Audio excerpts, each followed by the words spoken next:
Assalamualaikum warahmatullahi wabarakatuh. Waalaikumsalam warahmatullahi wabarakatuh. Alhamdulillah wassalatu wassalamu ala sayyidina Rasulillah sayyidina wa maulana Muhammad ibn Abdullah wa ala alihi wa sahbihi wa mawala. La hawla wa la quwwata illa billah, amma ba'du. Bapak-bapak, ibu-ibu, saudara-saudara kaum muslimin rahimakumullah. Rumah tangga bahagia menurut agama kita. Sebagaimana yang sama kita maklum bahwa manusia hidup memerlukan idola, memerlukan figur-figur yang akan dijadikan contoh di dalam kehidupannya. Sifat ini dinamakan hubbut taklid atau kecenderungan untuk meniru, dan nampak lebih menonjol pada kehidupan anak-anak remaja atau para pemuda. Siapa yang menjadi idolanya, siapa yang menjadi sentral figur dalam kehidupannya, itulah yang akan dijadikannya sebagai contoh. Kalau idolanya adalah Mick Jagger misalnya, maka tentu yang akan dicontohnya adalah Mick Jagger. Mulai gaya rambutnya, gaya pakaiannya, sampai kepada gaya jalan dan hidupnya. Soal pantas atau tidak pantas urusan nomor 16. Yang penting nyontoh dulu. Inilah kecenderungan daripada manusia. Bagi kita umat Islam, contoh ideal, figur sentral yang sepatutnya jadi idola tidak lain adalah junjungan kita Nabi besar Muhammad sallallahu alaihi wasallam. Beliau menjadi contoh dan panutan oleh karena kepribadiannya yang kompleks. Sejak dari seorang pemimpin negara yang adil, sampai kepada seorang jenderal yang gagah berani di medan perang, sampai kepada seorang diplomat yang ulung, pedagang yang jujur, suami yang bertanggung jawab, ayah yang penuh kasih sayang dengan anak-anaknya, dan di dalam keseluruhannya beliau merupakan uswatun hasanah. Termasuk dalam membina rumah tangga bahagia, contoh kita tidak lain adalah rumah tangga beliau. Bagaimana sih rumah tangga Nabi kita itu? Beliau berkata dalam dua kalimat yang singkat tapi punya pengertian yang sangat luas dan dalam tentang rumah tangganya. Beliau mengatakan, baiti jannati, rumah tanggaku adalah sorga bagiku. Satu cerminan yang merupakan refleksi dari keadaan yang membawa kebahagiaan.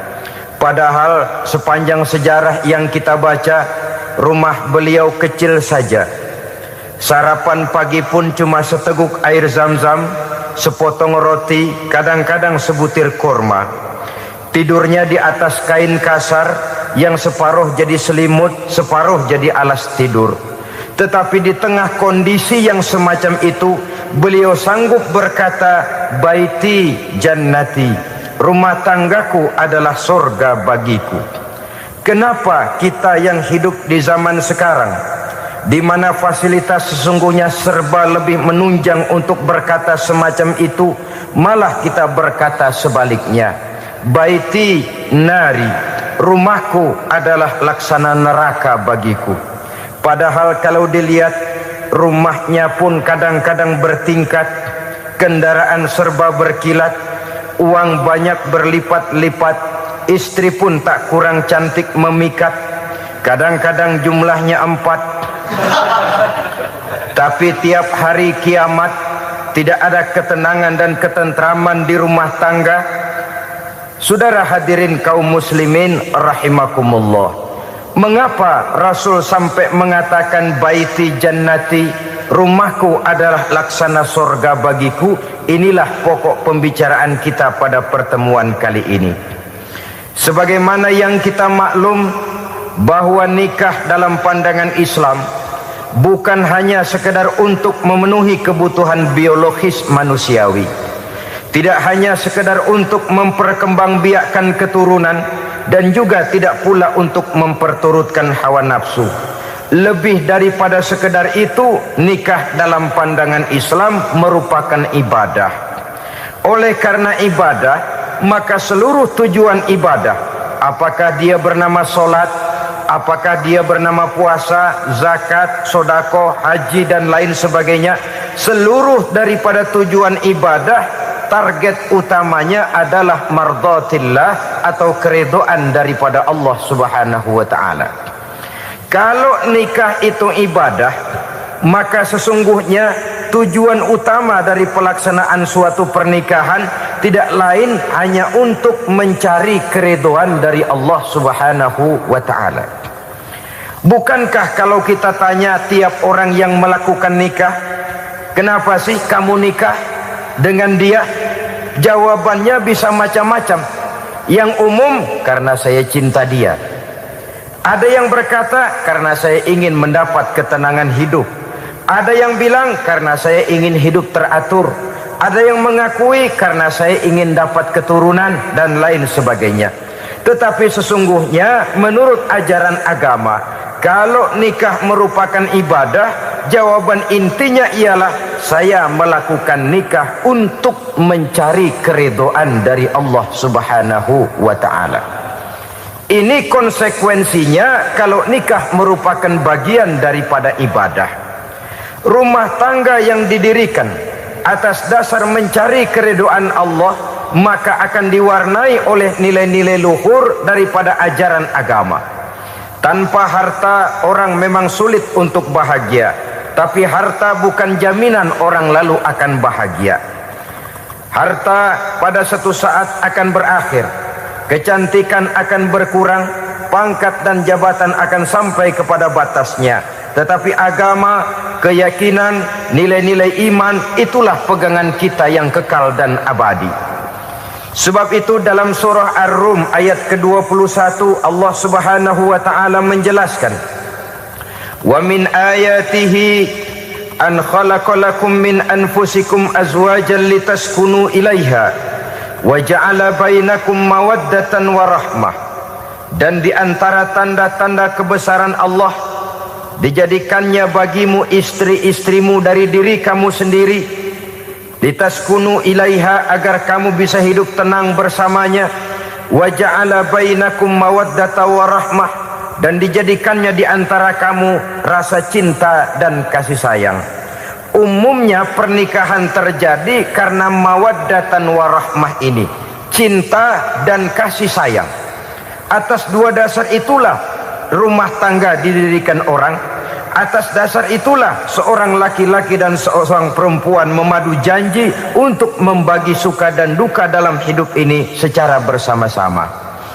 Namun kalau kita renungi ayat ini, Allah tidak hanya menjadikan cinta, tapi Allah juga menjadikan kasih sayang. Apa bedanya cinta dan kasih sayang? Apa bedanya mawaddatan warahmah ini? Saudara, mawaddah yang artinya cinta, itu sasarannya biasanya adalah jasmani, kecenderungan biologis. Itu akan berakhir. Orang yang mendirikan rumah tangga cuma karena kecenderungan biologis, cuma karena rasa cinta semata-mata, cinta biasanya terkait kepada keindahan. Betul apa benar? Biasanya orang mudah jatuh cinta kepada sesuatu yang punya nilai keindahan. Makanya anak muda jarang yang jatuh cinta sama nenek-nenek. Cinta selalu memandang segi keindahannya. Ini yang namanya mawaddah. Allah tidak mengingkari itu, silakan. Bahwa manusia secara naluri senang kepada serba keindahan, wajar-wajar saja. Tetapi tidak cuma mawaddah, Allah juga menciptakan rahmah, kasih sayang. Mawaddah mungkin ada akhirnya, tapi rahmah tidak akan pernah ada akhirnya. Kalau mawaddah adalah berkecenderungan kepada biologis, jasmaniah, maka rahmah kecenderungan kepada nilai-nilai rohani, kepribadian, kejiwaan, dan lain sebagainya. Dikala pernikahan di bawah umur 40 tahun mungkin masih banyak mawaddahnya, rasa cintanya. Tapi 40 bahkan 50 tahun ke atas, rasanya orang berumah tangga kalau sudah 50 tahun ke atas itu lebih banyak kasih sayangnya ketimbang cinta-cintaannya. Kalau satu rumah tangga hanya didirikan atas dasar mawaddah saja, atas dasar cinta saja, padahal cinta itu terpaut kepada hal-hal keindahan, keindahan satu saat akan menurun. Ya, tentu sebagaimana yang kita maklum bersama-sama, belum punya anak memang cantik. Sudah punya anak, kecantikan mulai menurun. Punya anak 2, kulit mulai mengkerut. Punya anak 3, onderdil mulai dol. Punya anak 4, apalagi tidak pandai merawat diri, persis dompet tanggung bulan. Kalau rumah tangga didasarkan kepada rupa yang cantik saja, cinta akan bisa berpindah, paling tidak akan berkurang nilainya. Sebab itu Allah tidak hanya menyediakan mawaddah warahmah, dijadikannya di hatimu itu tidak cuma sekedar cinta, tapi juga kasih sayang. Nah, kasih sayang inilah apabila berakar dan berurat dari nilai-nilai keagamaan yang akan menopang jalinan rumah tangga bahagia, mengukuhkan usaha untuk mencapai mardhatillah atau keridhaan daripada Allah Subhanahu wa taala. Dengan demikian, berumah tangga bukan tujuan. Ini kalau kita lihat dari segi agama. Berumah tangga cuma alat untuk mencapai mardhatillah, keridhaan daripada Allah. Seorang suami yang pergi pagi pulang sore peras keringat banting tulang mencari nafkah untuk menghidupi keluarganya, kalau niatnya untuk mardhatillah maka pergi usahanya adalah ibadah. Sementara si suami pergi berusaha, istri di rumah mendoakan suaminya, itu juga merupakan bagian daripada ibadah. Marilah kita biasakan membina satu rumah tangga untuk mencapai keridhaan daripada Allah Subhanahu wa taala. Ini motif dasarnya. Karena itu Rasul Anas bin Malik pernah bercerita, bertahun-tahun saya membantu di rumah tangga Rasul. Selama tahun-tahun yang panjang saya membantu di rumah tangga beliau itu, kata Anas bin Malik, belum pernah kok saya mendengar kata-kata kasar, keras, membentak-bentak. Belum pernah saya melihat ada piring terbang, sandal melayang, ada penggorengan nitir di atas. Belum pernah, padahal tahun-tahun yang panjang sudah saya lalui. Itu rumah tangga Rasul. Istrinya lebih dari satu, tapi tenang, ayem, adem. Walaupun gosip selalu ada. Ini loh ya, namanya hidup berumah tangga. Jangankan rumah tangga kita manusia biasa, rumah tangga Rasul pun tidak luput dari gosip yang kita kenal dengan hadisul ifki itu. Itu sampai tercatat dalam sejarah. Tetapi yang jelas, dengan istri yang lebih dari satu, rumah tangganya tenang, tentram, adem. Kita di rumah tangga istri satu, seminggu 7 hari, berantemnya 6 hari. Cuma 1 hari gencatan senjata. Saudara hadirin yang saya muliakan, kalau tujuan rumah tangga adalah mardhatillah, apa ciri dari suami istri yang menegakkan rumah tangga untuk mencapai ridho Allah itu? Pertama, sepasang suami istri yang membina rumah tangga semata-mata untuk mencapai keridhaan Allah, cirinya yang pertama, bersyukur apabila beroleh nikmat. Ini ciri yang pertama. Bersyukur kepada Allah, kepada sesama berterima kasih. Suami berterima kasih kepada istri, bertahun-tahun didampingi hidupnya, dicucinya pakaiannya, dimasaknya makanannya. Tidak istri mengeluh walau hidup lebih banyak kurangnya daripada cukupnya. Suami pandai berterima kasih kepada istrinya. Sementara istri pun bisa berterima kasih kepada suaminya. Bertahun-tahun suami peras keringat, banting tulang mencari nafkah. menjadi palang dada terdepan apabila ada masalah-masalah yang besar. Kedua-duanya lalu punya timbangan. Nah inilah ya, saya pesan kepada suami, kepada para suami, kepada para istri, supaya di rumah ada timbangan. Perlunya apa? Kalau pada satu saat istri kita salah, suami cepat-cepat ambil timbangan, lalu ditimbang mana yang lebih berat, salahnya atau dosanya, benarnya atau kesalahannya. Ini istri saya jasanya begini, lalu jasanya begini, salahnya ini, mana yang lebih besar, jasanya atau salahnya? Dengan adanya timbangan, maka keputusan akan objektif. Tapi kalau timbangannya emosi, salah sedikit saja sudah main bentak, main usir, akhirnya keputusan akan mendatangkan kerugian. Sebaliknya, kalau suami yang salah, istri ambil timbangan, ditimbang mana lebih besar, jasanya atau salahnya. Jangan sampai nanti terjadi pepatah, panas setahun habis dihapus oleh hujan satu hari. Jasa istri yang puluhan tahun hapus oleh kesalahannya yang sedikit, atau jasa suami yang bertahun-tahun hapus oleh kesalahannya yang sebenarnya tidak seberapa. Akibat apa itu terjadi? Karena tidak adanya timbangan. Dari rasa bersyukur dan dari rasa berterima kasih ini, saudara-saudara, akan timbullah sifat saling menghargai.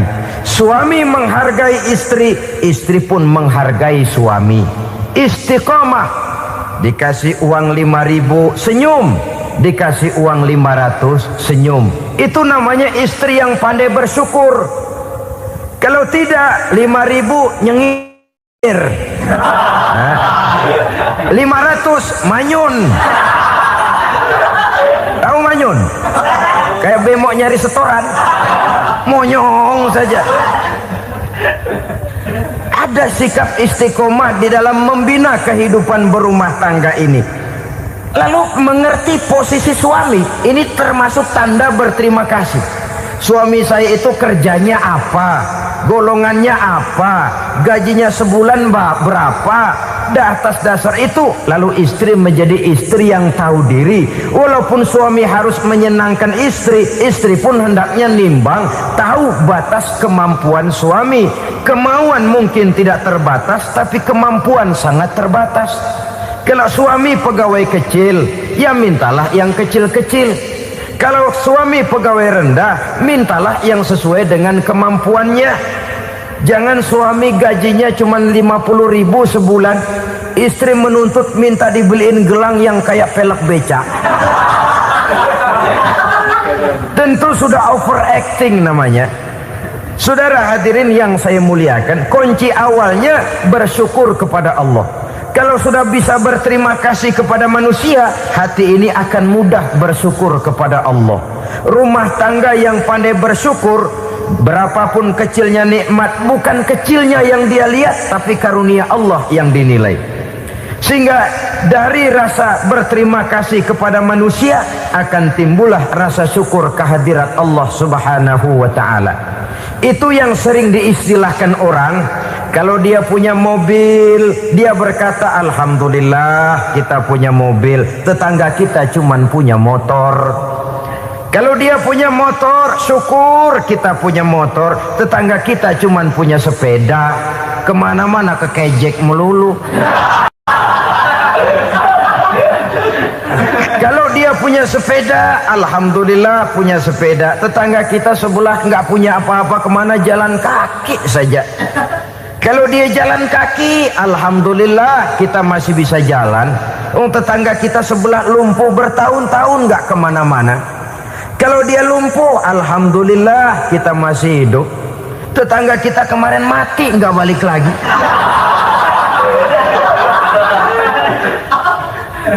Lalu akan timbul rasa syukur. Tapi kalau sudah lumpuh ngelihat yang bisa jalan ngelihat yang menaik sepeda, yang punya sepeda lihat yang punya motor lihat yang punya mobil lihat yang punya pesawat. Kapanlah kita ini pandai bersyukur? Sebab kesenangan seperti pelangi, tidak pernah di atas kepala kita, selalu kelihatannya di atas kepala orang lain. Sehingga kalau ngobrol orang sering bilang, lu sih enak lo gue lihat, gue kebelangsak amat nih ya. Setiap orang ngomong kepada kita begitu nadanya. Kita yang dilihat enak, sementara kita melihat orang lain enak. Tukang tahu melihat tukang tempe enak, tukang tempe melihat tukang tuak enak, tukang tuak bilang tukang sirsak enak. Enak itu seperti pelangi. Namun kalau kita mau merenungi, tidak pernah Allah berhenti memberikan nikmat kepada kita. Sejak kita bangun tidur sampai kita tidur kembali, bahkan tidur itu sendiri, seluruhnya tidak pernah putus dari nikmat Allah. Bahagia ada di gubuk reot, bahagia ada di rumah mewah, bahagia ada di hati kopral, bahagia ada di hati jenderal, di gunung dan di kota, di hutan belantara dan di desa, di keheningan malam atau di keramaian siang. Kalau kita mau mencari, bahagia selalu ada. Tapi hati yang tidak pandai bersyukur, bagaimanapun banyak kebahagiaan yang meliputi hidupnya, dia tidak akan pernah pandai mensyukurinya. Maka berterima kasihlah kepada istri, berterima kasihlah kepada suami, bersyukurlah kehadirat Allah Subhanahu wa ta'ala. Saya sering mengatakan, sebaliknya seorang suami bagaimanapun kondisi istrinya, kalau itu memang jodohnya, beranilah berkata, istriku adalah Romeoku, istriku adalah Julietku, atau istriku adalah Sri Kandiku. Biarin pengkor ya pengkor, gak ada urusan. Mensyukuri. Kalau tidak mensyukuri, yang timbul lalu sesalan. Kalau sudah sesalan, mudah umpat mengumpat, caci mencaci dalam rumah tangga, lalu terjadilah kegaduhan. Ketenangan sulit kalau sudah tidak ada unsur saling menghargai itu. Lebih celaka lagi kalau sudah mengarah kepada penyesalan. Kata istrinya, bang gue nyesel kawin sama lu. Suami digituin bikin gede kepalanya. Kalau lu nyesel apalagi gua, makin nyesel. Iya, coba pikir bertahun-tahun kita berumah tangga, memangnya abang bisa beliin apa sama saya? Itu juga gerobok kalau nggak ngeridit bang. Kalau nggak ngeridit, memangnya kamu bayar kreditan pakai daun pisang? Saudara hadirin yang saya hormati, ini saya tekankan kepada ibu-ibu karena penyakit perempuan umumnya. Pernah Rasul itu pulang Isra Mi'raj cerita, saya pulang Isra Mi'raj diperlihatkan neraka. Neraka ya Rasul? Lalu bagaimana? Saya lihat kok isinya kebanyakan perempuan. Perempuan. Laki juga tidak sedikit. Cuma kebanyakan kok perempuan. Apa perempuan tidak sholat ya Rasul? Sholat. Tidak puasa? Puasa. Tidak ngaji? Rajinan dia sama suaminya. Tapi kenapa lebih banyak di sana? Rasul berkata, hunna yakfurnal ashir. Penyakit umum dari perempuan tidak pandai berterima kasih kepada suaminya. Ini rupanya penyakit umum dari tahun atu. Saudara hadirin yang saya muliakan, jadi rumah tangga yang didirikan atas dasar mencapai ridho Allah, maka kelihatan dari pasangan suami istri menjadi orang yang pandai bersyukur terhadap nikmat. Bukankah dalam surah Ibrahim ayat 7 Allah berjanji, la in syakartum la azidannakum wa la in kafartum inna azabi lasyadid. Kalau kamu pandai bersyukur, aku tambah nikmatku. Kalau kamu ingkar, tidak mau bersyukur, azabku itu hebat dan pedih. Rumah tangga yang suami istrinya tidak bersyukur disiksa oleh perasaannya sendiri. Tetangganya dapat nikmat, dia yang meriang. Tetangganya dapat kesenangan, dia yang sakit hati. Dia tidak melihat nikmat yang diberikan kepadanya. Nikmat yang orang lain punya aja yang diincar. Nikmat orang lain aja dihitung-hitung. Tangga kita, si Ano baru habis beli yang sebelah belilir habis beli kukusan. Cuma sekedar kukusan saja. Orang lain beli apa-apa jadi bahan diskusi di rumahnya.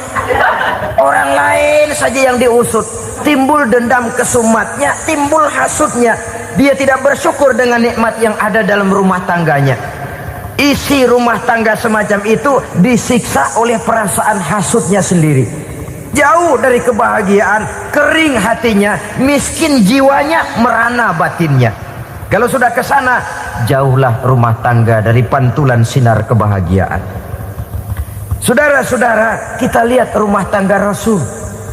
Dari rumah yang kecil, dari tempat tidur yang sarapnya kain kasar, separuh jadi selimut lagi, keluar ucapan baiti jannati. Kenapa? Beliau orang yang pandai bersyukur kepada Allah, bisa berterima kasih kepada istri-istrinya, dan istrinya pun pandai berterima kasih kepada Rasul dan bersyukur kehadirat Allah Subhanahu wa taala. Maka nikmat lalu bertambah. Makin kita syukuri nikmat, makin tambah itu. La azidannakum, janji Allah, pasti aku tambah nikmatku kepadamu jikalau kamu pandai mensyukurinya. Tapi kalau kamu ingkar, tidak pandai bersyukur, awas, nikmat bisa berubah menjadi azab kalau kita tidak pandai-pandai mensyukurinya. Jadi cirinya yang pertama, rumah tangga bahagia itu apabila suami istri pandai bersyukur terhadap nikmat yang diberikan oleh Allah Subhanahu wa taala. Satu. Cirinya yang kedua, rumah tangga yang berdasarkan untuk mardhatillah, mencapai keridhaan Allah, sabar apabila mendapat cobaan. Namanya orang berumah tangga itu persis berlayar di lautan. Suami istri adalah dua orang yang memegang kemudi. Kalau berlayar ombak tenang, angin bertiup sepoi-sepoi basah, lalu bila malam datang bulan bersinar, bintang gemintang gemerlapan, berlayar memang nikmat. Tapi satu saat angin puting beliung bertiup, gelombang menggunung, halilintar menyambar, kemudian petir berkilat.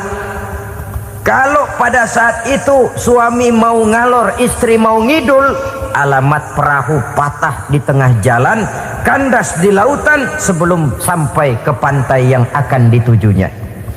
Oleh karenanya perlu kekompakan. Maka sejak awal seharusnya dalam akan membina rumah tangga yang bahagia itu lebih baik bicara yang pahit-pahit saja, supaya terjadi kesamaan langkah apabila menghadapi kesulitan dan cobaan. Sabar apabila mendapat cobaan. Rumah tangga seperti kapal di lautan tadi tidak akan sunyi dari hantaman gelombang, tidak akan sepi dari tiupan angin topan, dari kilatan petir, dari sambaran halilintar. Baik suami, baik istri harus sabar menghadapi kesulitan.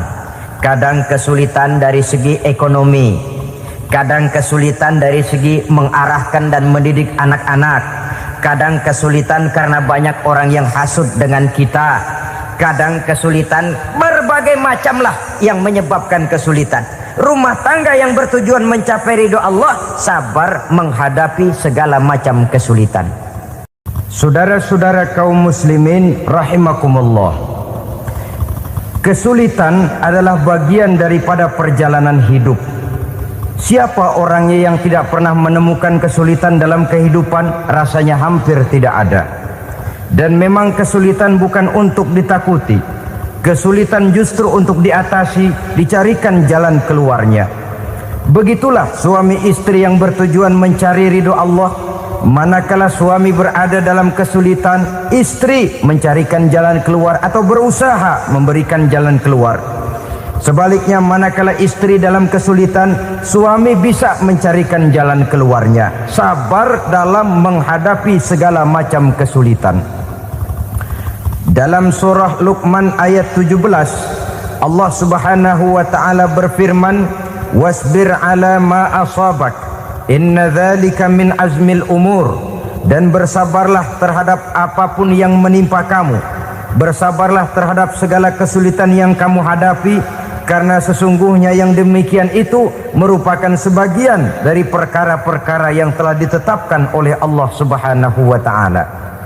Saudara-saudara kaum muslimin yang berbahagia, kunci sabar sesungguhnya terletak pada keyakinan bahwa segala sesuatu berasal dari Allah dan segalanya akan kembali kepada Allah Subhanahu wa taala.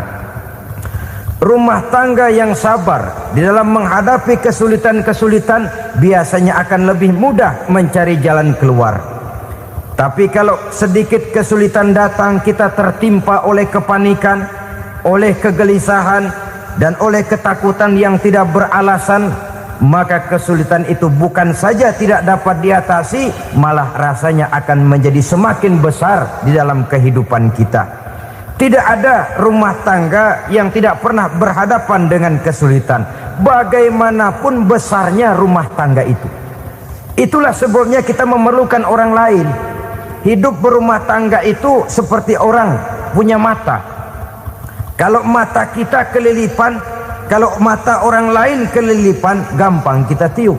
Tapi kalau mata kita sendiri yang kena kelilipan, tentu kita memerlukan orang lain untuk meniupnya.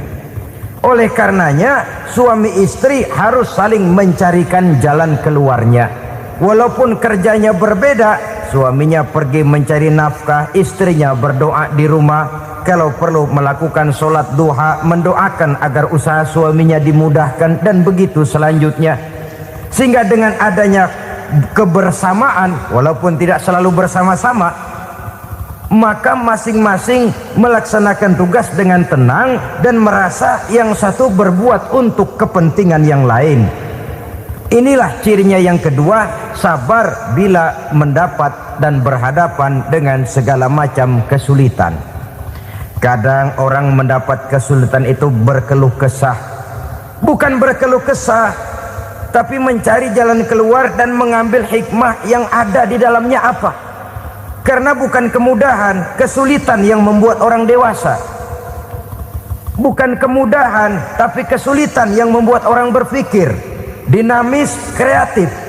Kalau seluruh jalan yang kita tempuh mudah saja, gampang saja, rasanya monoton kita ini. Kehilangan dinamika dalam perjuangan. Kesulitan yang membuat orang matang, kesulitan yang menempa kepribadian untuk lebih dewasa menghadapi bahtera kehidupan, membuat pandangan makin arif, wawasan makin luas, dan analisa semakin tajam.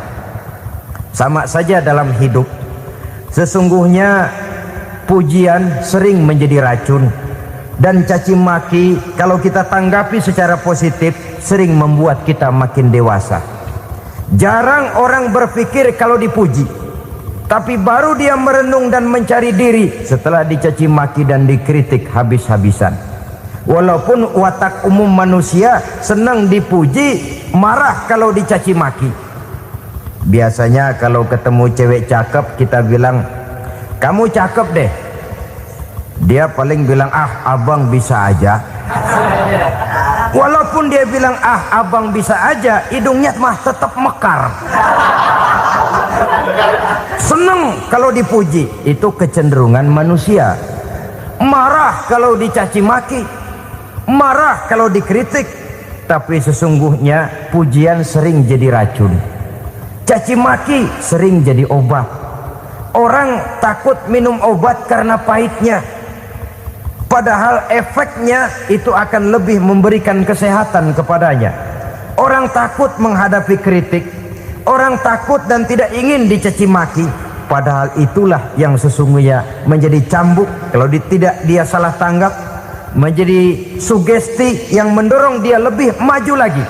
Karena memang bukan pujian, tapi caci maki dan kritik yang membuat kita makin berpikir tajam. Jadi rumah tangga yang berhadapan dengan kesulitan demi kesulitan, biasanya kalau ditanggapi dengan sabar akan makin mengokohkan fondasi rumah tangga itu sendiri. Tapi kalau kesulitan dihadapi dengan tidak sabar, lalu mencari jalan pintas, kesulitan ekonomi, kebetulan istrinya cakep, istrinya disuruh ngojek. Dah lu ngojek aja deh, gua nungguin setoran dah. Suami tapak di rumah. Saudara hadirin yang saya muliakan, buat sepintas memang mendatangkan materi itu, mengatasi kesulitan ekonomi. Tapi apakah bahagia? Walaupun rumah bisa jadi besar, perabotan bisa serba lebih lengkap dan ada, tapi apakah semuanya mendatangkan bahagia? Sementara suami kehilangan rasa cemburunya, dan dalam agama itu disebut dayus. Dayus, suami yang tidak punya rasa cemburu kepada istrinya. Dan orang dayus kayak begitu, haram mendapat bau sorga. Bau sorga saja tidak dapat, apalagi masuk ke dalamnya. Ya tapi juga jangan lantas mentang-mentang harus cemburu sama istri, overacting. Suaminya nawar sayuran, laki pulang ngomel, lu pacaran ya sama tukang sayur. Itu juga over, saudara-saudara. Kesulitan ekonomi diatasi dengan sabar. Sabar dalam arti berusaha dengan tidak mengambil jalan pintas, berusaha tetap berada di jalan yang diridhoi oleh Allah. Ini yang jadi problema ini rumah tangga sekarang ini, kesulitan ekonomi, di mana lapangan kerja sulit, di mana persaingan hidup tajam, sedangkan kita hidup ingin seperti orang lain. Kita mudah gelap mata, mudah picik pandangan, mudah sulit pertimbangan, lalu mengambil jalan pintas. Kadang menjual akidah, menjual keimanan. Kebetulan penderingan kering, ada yang nawarin beras 3 liter sama supermi 2 bungkus. Hari Minggu diajak ke gereja mau. Itu iman kena beras 3 liter telap. Kesulitan ekonomi, saudara-saudara, sehingga Imam Ali pernah berkata, kadal fakru ayyakuna kufron. Kemiskinan memang mudah membawa orang kepada kekafiran, kepada perbuatan-perbuatan yang bisa mengundang kekafiran. Oleh karena itu dalam tamsil lain beliau berkata, kalau ada ular dan ada kemiskinan, kemiskinan yang saya getok lebih dulu, kemiskinan yang saya bunuh lebih dahulu. Karena kemiskinan mudah membawa orang kepada kekufuran. Bagaimanapun sulitnya ekonomi yang dihadapi dalam rumah tangga, percayalah satu saat jalan keluarnya mesti ada. Mesti ada. Jangan sampai mengambil jalan pintas yang membuat kita keluar dari jalan yang ditinjau dari segi kemasyarakatan pun mendatangkan aib, ditinjau dari kehormatan berkeluarga pun mendatangkan nista, ditinjau dari segi ekonomi pun barangkali tidak akan mendatangkan kelimpahan materi. Jalan pintas pada umumnya, saudara-saudara, hanya memberikan kenikmatan yang sekejap. Dan apalah itu artinya kalau harus mengorbankan kesenangan yang abadi dan kekal. Kadang-kadang mengorbankan anaknya sendiri, anaknya dikomersilkan. Pokoknya siapa yang nyamper lu berangkat aja dah. Asal pulang neng-teng pisang sama jeruk sebongsang, orang tua udah anteng aja udah. Saudara hadirin yang saya muliakan, setiap kita selalu berhadapan dengan kesulitan. Karena itu rumah tangga yang bertujuan mencapai mardhatillah, mereka sabar dalam menghadapi kesulitan. Tidak ada beras, puasa saja, puasa sunnah. Puasa sunnah, lapar tapi ada pahalanya, daripada tidak puasa lalu ngegerundel. Brengsek Tuhan, gue sembahyang melulu lapar juga. Sudah lapar tidak berpahala. Bukankah Rasulullah sendiri kalau pulang ke rumah Aisyah lalu berkata, ya Humairah, ada makanan hari ini? Ada makanan yang enggak ada bang. Alhamdulillah, kalau begitu saya puasa. Pulang dari mana-mana perut lapar, mau makan tidak ada makanan, bukan marah, bukan ngamuk, puasa.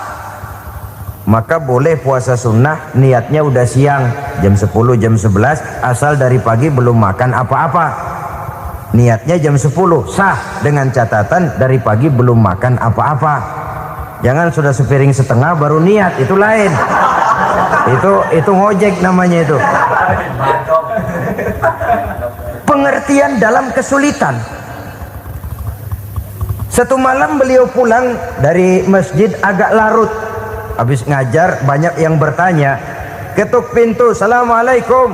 Assalamualaikum. 3 kali beliau memberi salam, tidak ada jawaban, tidak dibukakan pintu. Rupanya istri beliau lelah bekerja di waktu siang, tidurnya pules benar. Marahkah Rasul? Tidak. Beliau gelar sorban, tidur di depan pintu.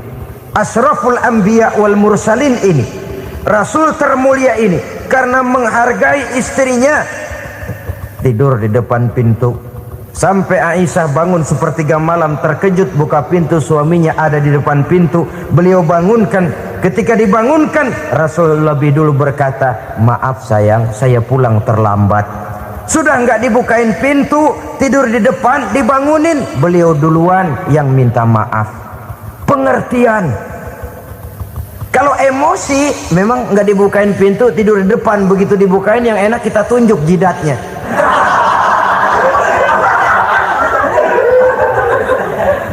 Saudara hadirin yang saya muliakan, kesulitan di dalam kehidupan merupakan bagian daripada kehidupan. Bukan untuk ditakuti, tapi untuk diatasi. Bukan untuk dihindarkan, tapi dicarikan jalan keluarnya. Hadapilah kesulitan dengan baik sangka kepada Allah, dengan lapang dada, dan dengan tetap bersabar menghadapinya. Kenapa? Karena tujuan kita mendirikan rumah tangga, mencapai ridho Allah. Kalau anak kita perjualbelikan, kalau istri kita komersilkan, kalau akidah kita jual untuk mempertahankan rumah tangga, bukankah makin jauh saja rumah tangga itu dari ridho Allah? Ini tujuan utamanya. Yang ketiga,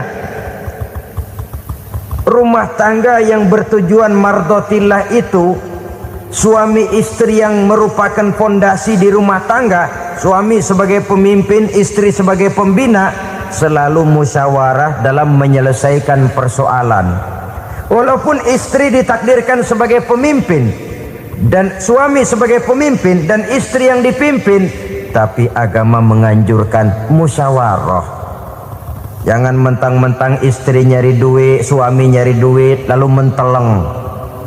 Segalanya mau diktator, segalanya mau sendiri. Rumah tangga yang bertujuan mencapai ridho Allah selalu didirikan atas dasar musyawarah. Sehingga apabila sesuatu itu dihasilkan dari suasana musyawarah, tidak akan melahirkan penyesalan di belakang hari. Kalau tidak berjalan menurut seleranya masing-masing, belakangan timbul penyesalan, akhirnya main salah menyalahkan. Kalau sudah saling salah menyalahkan, itu artinya sudah saling mengungkit kekurangan masing-masing. Akibatnya tidak ada lagi saling menghargai. Jadi dengan demikian musyawarah di dalam menyelesaikan persoalan. Menghadapi kesulitan ekonomi, musyawarah. Menghadapi kenakalan anak, musyawarah. Akan membeli ini dan itu, sebaiknya juga musyawarah. Kalau merupakan hasil musyawarah, maka saudara-saudara hasilnya pun akan dihadapi oleh bersama. Enak rasakan bersama, tidak enak rasakan bersama. Kenapa? Tadinya musyawarahnya bersama-sama juga. Lah kalau hasil sendirian, giliran enak mungkin yang satu mau ikut, giliran tidak enak yang satu nuding. Gua kata juga apa? Kan begitu akibatnya kalau tidak berdasarkan musyawarah lebih dahulu. Maka insya Allah hasil musyawarah ini setidaknya tidak akan mendatangkan sesalan di belakang hari nantinya. Saudara-saudara kaum muslimin rahimakumullah, ciri yang keempat, sepasang suami istri yang bertujuan mencapai ridho Allah dalam upaya mencapai rumah tangga bahagia itu tawakal apabila mempunyai rencana. Tawakal berserah diri kepada Allah. Bukan berserah diri dalam artian mutlak yang mengarah kepada fatalism atau predestination. Kita sering mengartikan tawakal secara salah. Belum apa-apa sudah menyerahkan diri kepada Allah. Memang semuanya terjadi menurut maunya Allah dah. Gak usah ngapa-ngapain, bagaimana Tuhan aja dah. Lapar juga nggak usah makan, kalau takdirnya kenyang pan kenyang. Ya udah lapar terus kita. Makan dulu perkara nanti kenyang apa tidak, itu baru tawakal. Kalau sakit ke dokter, soal sembuh atau tidak baru tawakal. Artinya usaha itu ada. Setelah suami berusaha, istri berusaha, selebihnya tawakal.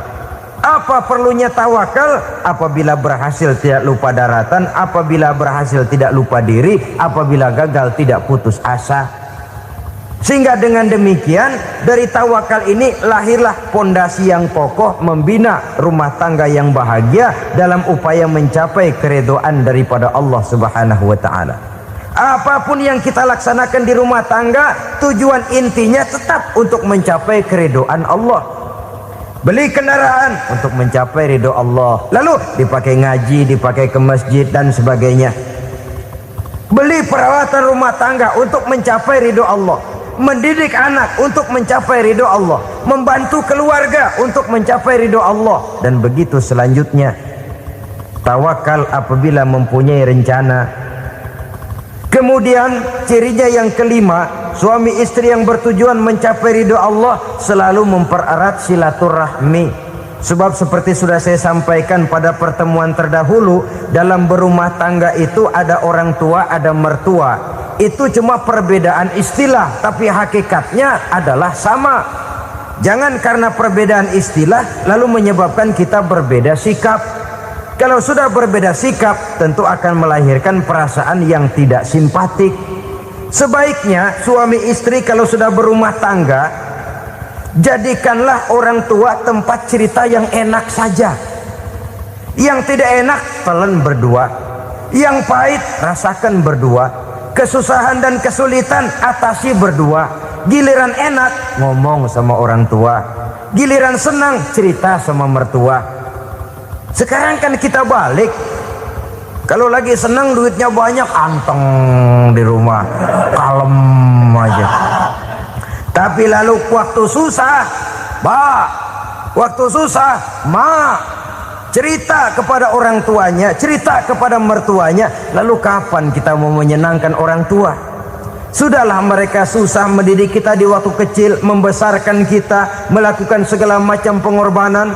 Demi setelah kita berumah tangga, kesulitan rumah tangga kita tumpahkan juga kepada mereka. Pererat silaturahmi dan usahakan agar seluruh keluarga hanya menjadi tempat kita cerita yang enak-enak saja. Istilah sehari-harinya, kalau di rumah kita makan sama sayur bayam, keluar rumah diem, malah seluitan. Tetangga tanya, lu makan kayaknya enak banget apa sih? Daging ayam.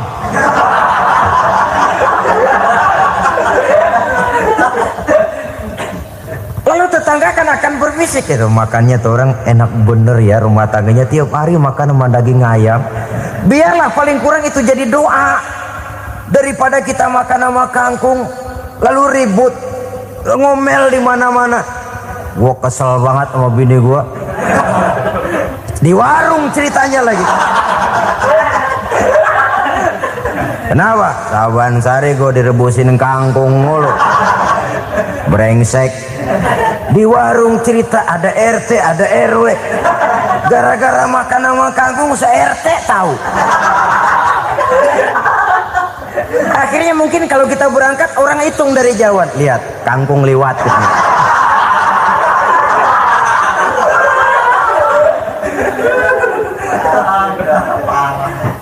Bisa menjaga yang disebut security informasi, rahasia rumah tangga. Bahkan pernah saya berikan contoh karena ingin menghargai. Suami beliin kain batik buat istrinya. Istri tahu begitu sepintas, nih kain jelek nih. Tapi karena mau menyenangkan suaminya, dia bohong. Bagaimana bu, kain yang bapak beliin? Aduh bagus bener pak, bagus sekali itu kain. Warnanya pak emang yang model begitu tuh. Tetangga kita mana ada yang pakai kain begitu pak? Ya emang nggak ada, jelek. Menghargai. Sebab kalau waktu itu si istri jujur, yang timbul sakit hati suami. Bagaimana bu kain yang saya beliin? Goblok lo. Kain begitu dibeliin di pasar juga banyak 1.400, campur odol lagi. Sudahlah suami punya niat baik, sampai rumah digoblok-goblokin, tidak ada lagi rasa saling menghargainya. Begitu pentingnya mempererat silaturahmi ini, sampai Nabi berpesan, isnani la yanzurullahu ilaihima yaumal qiyamah qati'ur rahim wa jarus su'. Ada dua golongan manusia yang di akhirat nanti tidak akan dilihat oleh Allah, tidak akan diopeni oleh Allah, didiemin aja. Siapa mereka? Pertama, orang yang suka memutuskan silaturahmi. Yang kedua, tetangga yang jahat dengan tetangganya. Dua golongan manusia ini, pemutus silaturahmi, kemudian juga tetangga yang jahat dengan tetangganya, ini tidak akan dipandang oleh Allah di hari akhirat nanti. Jadi pererat silaturahmi, sebab kita ini zon politiken, makhluk yang bermasyarakat, yang tidak bisa hidup sendirian. Setiap kita memerlukan orang lain. Kita disebut kaya karena ada yang miskin, kita disebut alim karena ada yang awam, kita disebut berkuasa karena ada rakyat jelata. Tanpa rakyat tidak ada penguasa, tanpa yang miskin tidak ada orang kaya. Kalau tidak ada yang jelek, siapa yang bilang cakep? Karena ngimbangi. Saudara hadirin, atas dasar ini mestinya kita selalu bersyukur dalam segala posisi, tidak lalu salah terima kepada karunia yang diberikan Allah kepada kita. Saudara hadirin yang saya hormati, pererat silaturahmi, jadikan orang-orang tua kita tempat kita cerita yang enak-enak saja. Yang tidak enak, telan sendiri, usahakan sendiri, carikan jalan keluarnya sendiri. Setidaknya ya diam sajalah. Kalau belum bisa membalas budi baik orang tua, setidaknya jangan menyakiti hati orang tua kita.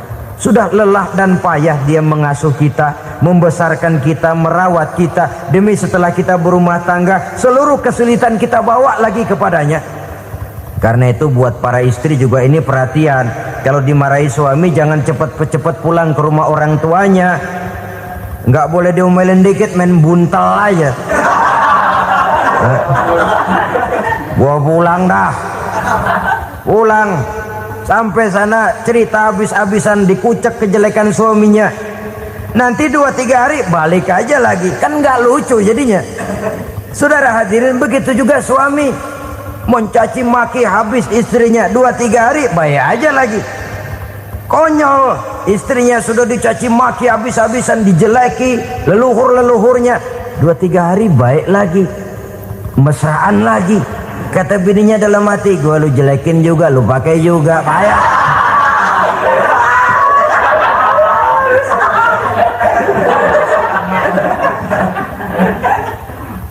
Saudara hadirin yang saya muliakan, itulah sebabnya pada awal tadi saya katakan perlunya kita mempunyai timbangan baik sebagai suami maupun sebagai istri. Nah, dari mempererat silaturahmi ini akan terjalin rasa kekeluargaan. Maka tradisi arisan keluarga itu bagus sesungguhnya untuk mempererat silaturahmi. Cuma celakanya bukan silaturahmi yang jadi tujuan, arisannya itu yang jadi tujuan. Akibatnya apa? Kalau belum narik mah semangat banget datang dah. Begitu udah narik aja udahan. Itu celakanya. Akhirnya silaturahminya jadi nomor 2, arisan semata-mata yang menjadi tujuan. Sesungguhnya itu bagus untuk mempererat silaturahmi. Karena kalau kita dengan kita sesama saudara sudah tidak saling mau mengenal, bagaimana dengan anak-anak kita? Bagaimana dengan cucu-cucu kita? 2-3 generasi yang akan datang tentu akan lebih saling tidak mengenal lagi. Baiklah ya, yang keenam, suami istri yang bertujuan untuk mencapai keridhaan Allah itu selalu berusaha tolong menolong di dalam kebajikan. Sebab Allah pesankan itu di dalam Al-Maidah ayat 6, wa ta'awanu 'alal birri wat taqwa wa la ta'awanu 'alal itsmi wal 'udwan. Bertolong-tolonganlah kamu di dalam kebaikan, di dalam bertakwa kepada Allah. Jangan bertolong-tolongan di dalam maksiat, di dalam dosa, dan di dalam usaha yang menimbulkan permusuhan. Kalau suami marah kepada seseorang, istri jangan ngipasin. Oh bang, yang begitu mah dibayain tuman. Bu, udah habisin aja dah. Anak-anaknya marahin sekalian. ngipasin. Istri kesel sama tetangganya, suami ngipasin. Emang tuh tetangga kita, hahu. Habis orang dikipasin. Ta'awanu 'alal birri wat taqwa, bertolong-tolonganlah di dalam kebaikan. Istri malas ngaji, suami mendorong, memberikan sugesti. Suami malas berusaha, istri memberikan sugesti. Saling tolong menolong di dalam kebaikan dan takwa, dan jangan tolong menolong dalam dosa dan permusuhan. Kata suami, Bu, daripada kita melarat terus hidup, kita piara tuyul yuk. Kata istrinya, nah ini sudah menyimpang bang, bersabarlah, bagaimanapun insya Allah kita tidak akan mati kelaparan. Piara tuyul itu nanti jadi pindah akidah, merusak iman, berteman dengan setan. Apalah artinya kekayaan dan kesenangan sebentar kalau harus mengorbankan kekayaan dan kesenangan yang abadi. Ini sudah alal ismi wal udwan, sesuatu yang mengandung dosa. Saudara hadirin yang saya hormati, kemudian yang keenam, berbaik sangka. Baik suami maupun istri sama-sama saling berbaik sangka. Suami melepas istri, istri melepas suami dengan hati yang ikhlas. Suami meninggalkan istri di rumah dengan jiwa yang bersih dan rasa yang aman. Ada rasa baik sangka, dan ini modal dasar. Kalau sudah dilandasi oleh buruk sangka, tentu yang lahir nanti adalah perasaan-perasaan yang tidak baik. Akibatnya sangat tidak menguntungkan. Inilah beberapa ciri dari rumah tangga yang didirikan atas dasar mardhatillah, mencapai keridhaan dari Allah.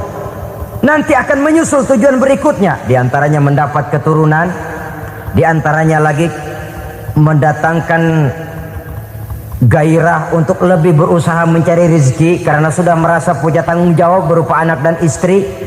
Mempererat silaturahmi. Itu cuma tujuan-tujuan sekundernya saja. Tujuan primernya kita melakukan suatu nikah untuk mencapai keridhaan dari Allah Subhanahu wa ta'ala.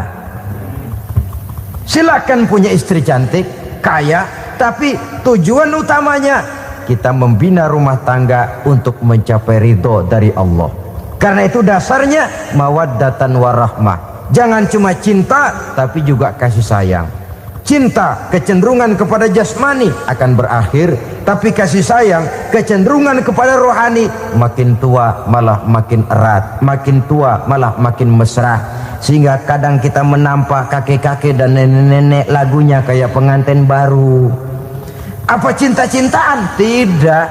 Bagaimana kakek-kakek sama nenek-nenek harus bilang I love you? Yang masih ada itu waktu itu mawaddah, kasih dan sayang. Itu yang akan kekal, itu yang akan abadi. Tanpa materi orang sulit untuk bahagia, tapi materi semata bukan jaminan orang untuk bahagia. Nah, ciri yang terakhir dari rumah tangga yang bertujuan mencapai ridho Allah, sinar agama kelihatan di dalamnya. Baik suami maupun istri sama-sama orang yang taat melaksanakan ajaran agama. Saudara, mudah-mudahan walaupun singkat dapat menjadi sumbangan moral dalam kita mewujudkan rumah tangga yang bahagia menurut contoh yang diberikan oleh Rasulullah Sallallahu Alaihi Wasallam. Terima kasih atas perhatian saudara. Mohon maaf atas segala kekurangan. Usikum wa nafsi bitaqwallah. Wassalamualaikum warahmatullahi wabarakatuh.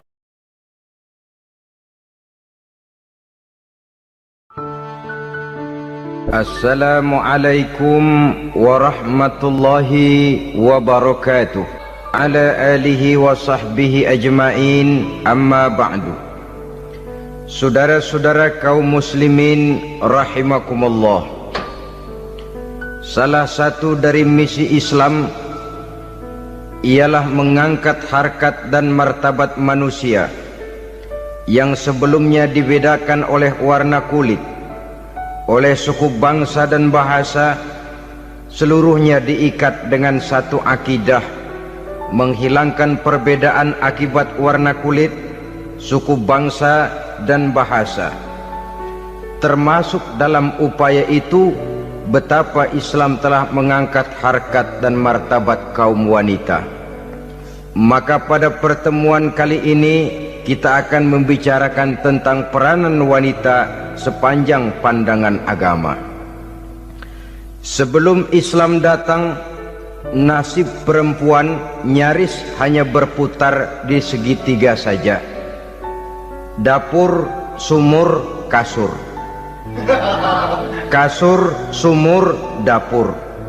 Seolah-olah wanita terpaut dengan 3 itu tadi. Seolah-olah wanita tidak bisa berbuat lebih banyak daripada itu. Bahkan di tengah masyarakat jahiliyah, bayi perempuan mendatangkan aib sehingga mereka lalu dikubur hidup-hidup.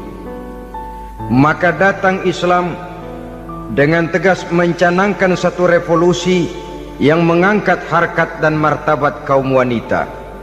Nabi bersabda, "An-nisa'u imadul bilad, iza saluhat saluhal bilad, wa iza fasadat fasadal bilad."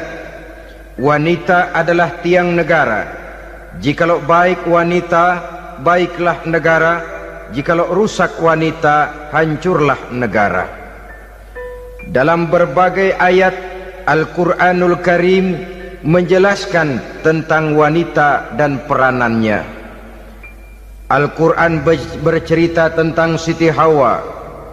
Al-Quran bercerita tentang anak perempuan Nabi Adam, Iklimah dan Labuda, yang menyebabkan Habil dan Qabil saling berbunuh-bunuhan.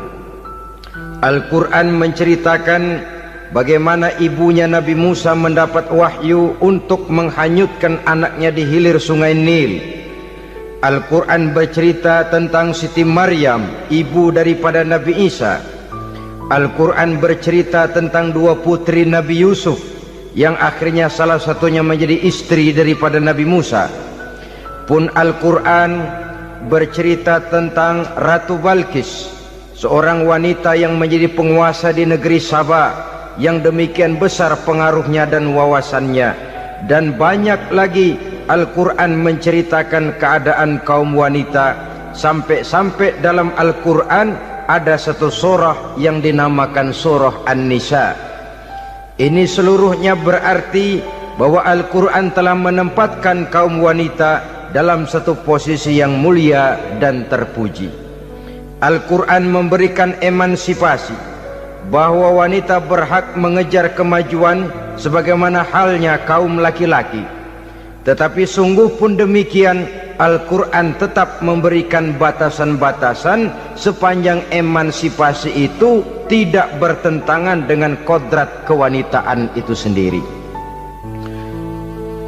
Kalau persamaan dan kemajuan, kalau emansipasi dan hak asasi sudah tidak sesuai lagi dengan kodrat kewanitaan, pada akhirnya bukan mengangkat harkat dan martabat kaum wanita, justru malah merendahkan derajat dan martabat kaum wanita itu sendiri.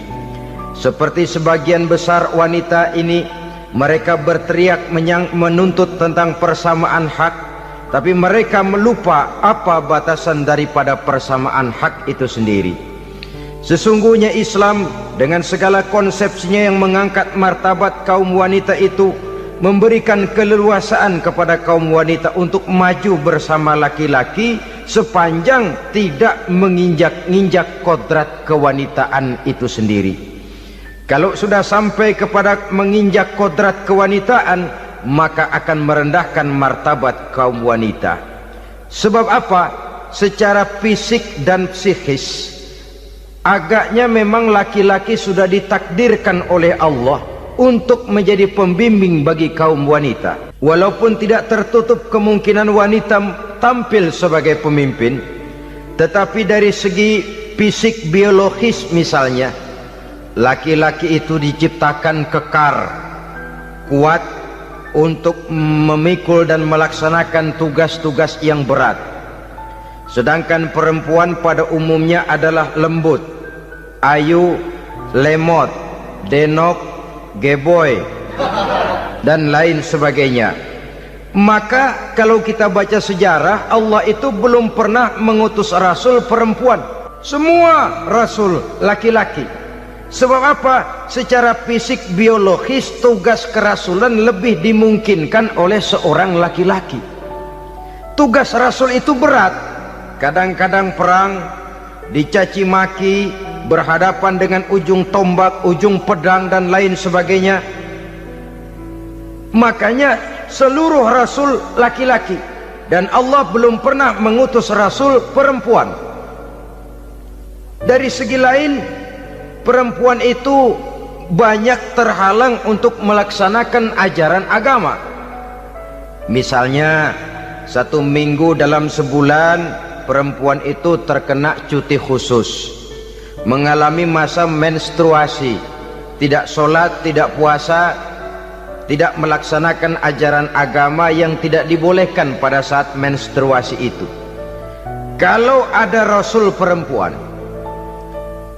lalu saat malaikat akan menyampaikan wahyu, kebetulan rasulnya sedang wah, itu bisa balik lagi malaikat Jibril ke langit itu.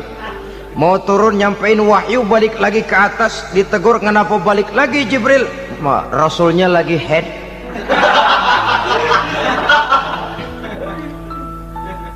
Atau pada saat agama dalam bahaya, agama dalam hinaan, agama dalam ancaman, rasulnya perempuan kebetulan sedang hamil besar. Apa lalu perang ditunda? Pengumuman perang ditunda saja sampai rasul melahirkan. Tentu lebih tidak mungkin lagi. Secara fisik biologis, laki-laki lebih memungkinkan untuk melaksanakan tugas kerasulan ini. Maka seluruh rasul yang diutus Allah adalah laki-laki. Saudara hadirin yang saya muliakan, sungguh pun demikian, Islam itu mengangkat martabat wanita sedemikian tinggi sebagai tiang negara yang menentukan jatuh dan bangunnya negara, yang ikut mewarnai bahkan menjadi warnanya suatu negara. Walaupun peranannya memang tidak begitu kelihatan, tapi sesungguhnya amat sangat menentukan. Oleh karenanya, secara umum, emansipasi yang digariskan oleh Islam, emansipasi yang tidak bertentangan dengan kodrat kewanitaan di berbagai aspek kehidupan. Kalau sekarang emansipasi ini kelihatannya sudah salah pasang, salah kaprah. Bahkan belum lama kita menyaksikan bagaimana ada binaragawati. Di zaman sekarang perempuan sudah mulai angkat besi. Saya mulai mikir, kalau perempuan sudah pada angkat besi, ini sudah tanda suaminya udah deket dibanting-bantingin ini. Tahun-tahun mendatang mungkin akan menyusul perempuan mulai narik becak.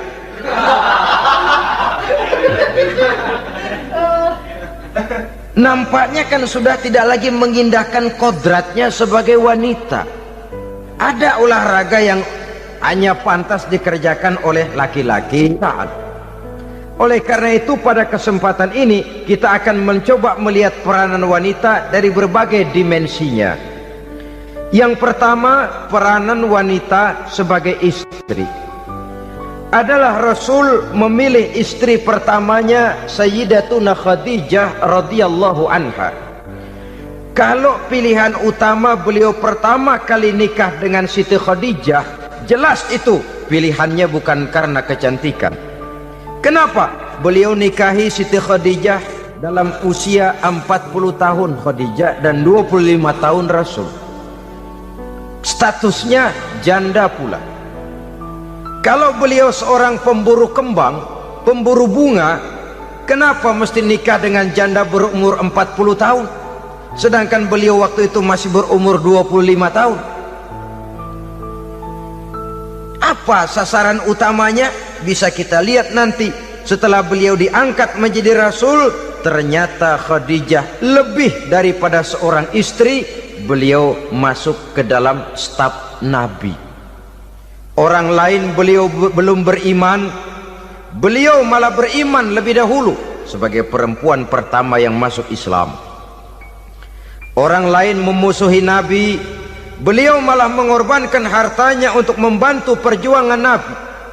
Istri setia semacam ini, dengan peranannya sebagai istri yang sedemikian rupa, memberikan andil yang sangat besar bagi kesuksesan dan keberhasilan seorang suami. Sebaliknya, seorang istri bisa mempengaruhi suaminya.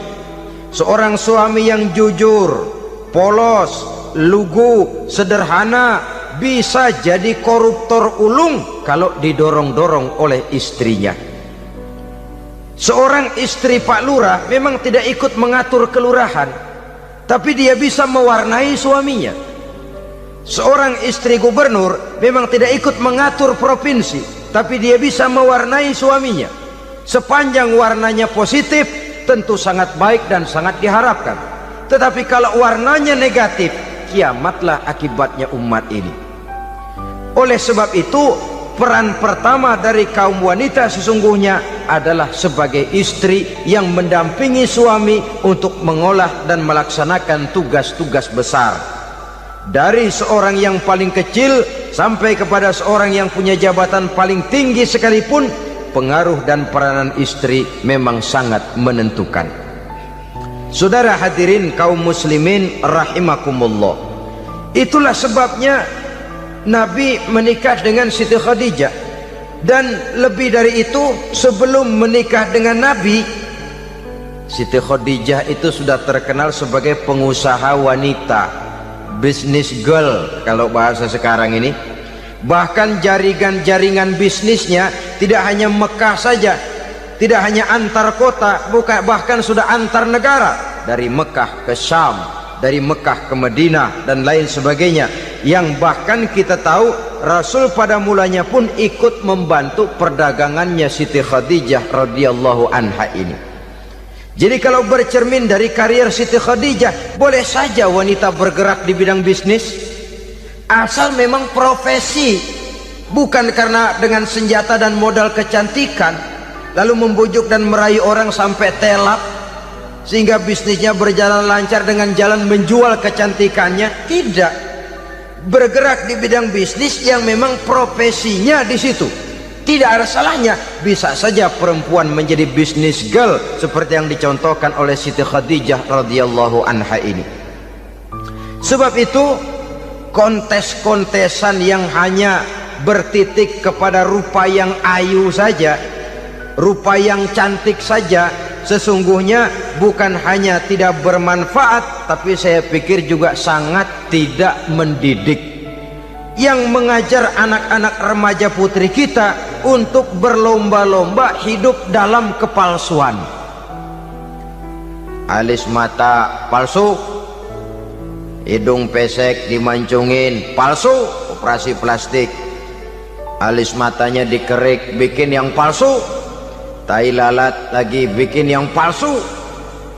Gincu bibir dimerahin, palsu. Seluruhnya hidup dalam kepalsuan. Akan lebih baik kalau kita ini misalnya mengadakan kontes yang menitik beratkan kepada ketinggian IQ, kecerdasan, kemampuan, skill, keahlian dan kemampuan. Tidak hanya dititik beratkan kepada rupa yang ayu dan cantik semata-mata. Sebab di samping manfaatnya diragukan, juga sangat tidak mendidik buat generasi yang akan datang. Terutama ibu-ibu, peran utama wanita sesungguhnya adalah sebagai istri mendampingi suami dalam melaksanakan tugas-tugas besar. Satu hari, serombongan ibu-ibu pernah datang menghadap Rasul mengajukan satu resolusi, protes kalau bahasa kita sekarang. Ya Rasul, ada apa bu? Kalau laki-laki sih enak. Enak bagaimana? Iya, kalau orang laki-laki sholat, perempuan sholat. Laki-laki puasa, perempuan puasa. Laki-laki pergi haji, perempuan pergi haji. Laki-laki menuntut ilmu, perempuan bisa menuntut ilmu. Tapi kalau laki-laki pergi jihad, perang membela agama, kami perempuan tidak bisa ikut jihad perang di medan pertempuran. Padahal pahala jihad sangat besar dan kami ingin mendapat pahala jihad. Tidak adil kalau begini ya Rasul, izinkan kami pergi jihad. Ini perempuan di zaman Rasul, kalau ada kebaikan tidak bisa ikut, rasanya rugi bukan main, lalu protes. Apa jawab Rasul? Beliau senyum, ibu-ibu jangan khawatir, walaupun ibu-ibu tidak maju ke medan perang, ada ibadah yang pahalanya sama dengan pahala jihad itu. Apa ya Rasul? Beliau menjawab, jihadukunna fi baitikunna. Jihadnya ibu-ibu, jihadnya kaum wanita adalah di rumah tangganya sebagai istri. Memasak makanan suaminya, mencuci pakaian istrinya, mengasuh, merawat dan membesarkan anak-anaknya, itu seluruhnya bagian daripada ibadah yang pahalanya tidak kurang dengan pahala jihad. Kenapa? Al-Quran itu memberikan sesuatu sesuai dengan kedudukannya. Kalau perempuan pergi perang jihad membela agama, musuhnya laki semua, kayak apa perangnya? Itu musuhnya bisa nggak mau pakai pedang, perangnya udah gulat aja udah. Sehingga Rasul lalu memberikan satu jalan keluar yang membuat wanita-wanita itu lega. Jihadukunna fi baitikunna. Ibu-ibu sih tidak usah khawatir, jihad ibu adalah di rumah tangga ibu-ibu semua. Sejak bangun tidur sampai tidur kembali, nyaris kaum ibu itu 24 jam pekerjaannya. Sebagai istri, dia melaksanakan jihad di rumah tangganya. Peranan wanita yang pertama adalah sebagai istri, yang walaupun tidak kelihatan dan menonjol seperti halnya laki-laki, tapi sangat mewarnai, bahkan menjadi warna dari tugas apapun yang dihadapi oleh suaminya. Dulu ada seorang orator, kalau pidato hebat bukan main. Kalau dia bernada gembira, semua orang senyum. Kalau dia bercerita tentang sesuatu yang sedih, satu masjid orang nangis. Orang tanya kepadanya, Pak, bisa pidato begitu hebat, siapa yang bikin? Ya saya sendiri. Istrinya dari belakang bilang, tidak, yang bikin pidatonya hebat saya. Kata suaminya, mana bisa, saya, kata istrinya. Kalau saudara tidak percaya, tunggu Jumat depan, dia khutbah Jumat, saya akan bikin khutbahnya tidak hebat, kata istrinya. Sudah hari Rebo, siap-siap mau bikin konsep khutbah, baru mau nulis, datang istrinya, Bang, tolong pegangin anak, saya mau ke warung. Mau bikin konsep lagi, kata istrinya, Bang, tolong ini, tolong itu, tolong ini. Sampai mau berangkat khutbah Jumat, khutbah belum selesai dibikin. Begitu naik mimbar, kehabisan bahan. Sudah 10 menit masih ama ba'du, ama ba'du, ama ba'du. Ini yang dengar heran, ini orang kok bicaranya bisa cuma amat sama badu, amat sama badu saja. Di situ kelihatan saudara-saudara betapa peran serta istri yang walaupun tidak kelihatan oleh pandangan mata yang zahir, tapi teramat sangat menentukan. Sekali lagi, tidak ada seorang suami bisa sukses jadi apapun dia tanpa peran serta istrinya di rumah. Tidak ada kemajuan yang bisa diperoleh kalau tidak karena peran serta istrinya di rumah. Tidak ada kesuksesan yang bisa diraih tanpa keikutsertaan daripada istrinya di rumah. Walaupun suaminya yang dikenal orang, suaminya yang dipuji orang, suaminya yang disanjung orang, bagian besar tetaplah saham dan andil daripada istrinya yang di rumah itu. Ini makna an-nisa imadul bilad. Wanita adalah tiang negara. Jikalau baik wanita, baik negara. Jikalau rusak wanita, hancur negara. Karena wanita, negeri Sabah menjadi terkenal tentram, aman, wawasan politiknya luas. Seorang semacam Cleopatra bisa menaklukkan Julius Caesar. Dan begitu selanjutnya. Banyak cerita-cerita betapa wanita yang berperan di belakang layar ini bahkan bisa menggoyangkan negara. Bahkan yang paling dekat saja contoh dengan kita, Senator Gary Hart. Saudara masih dengar tentu itu, betapa harus terpaksa mengundurkan diri dari pencalonan presiden Amerika karena kasusnya dengan Donna Rice itu, dengan hostess itu.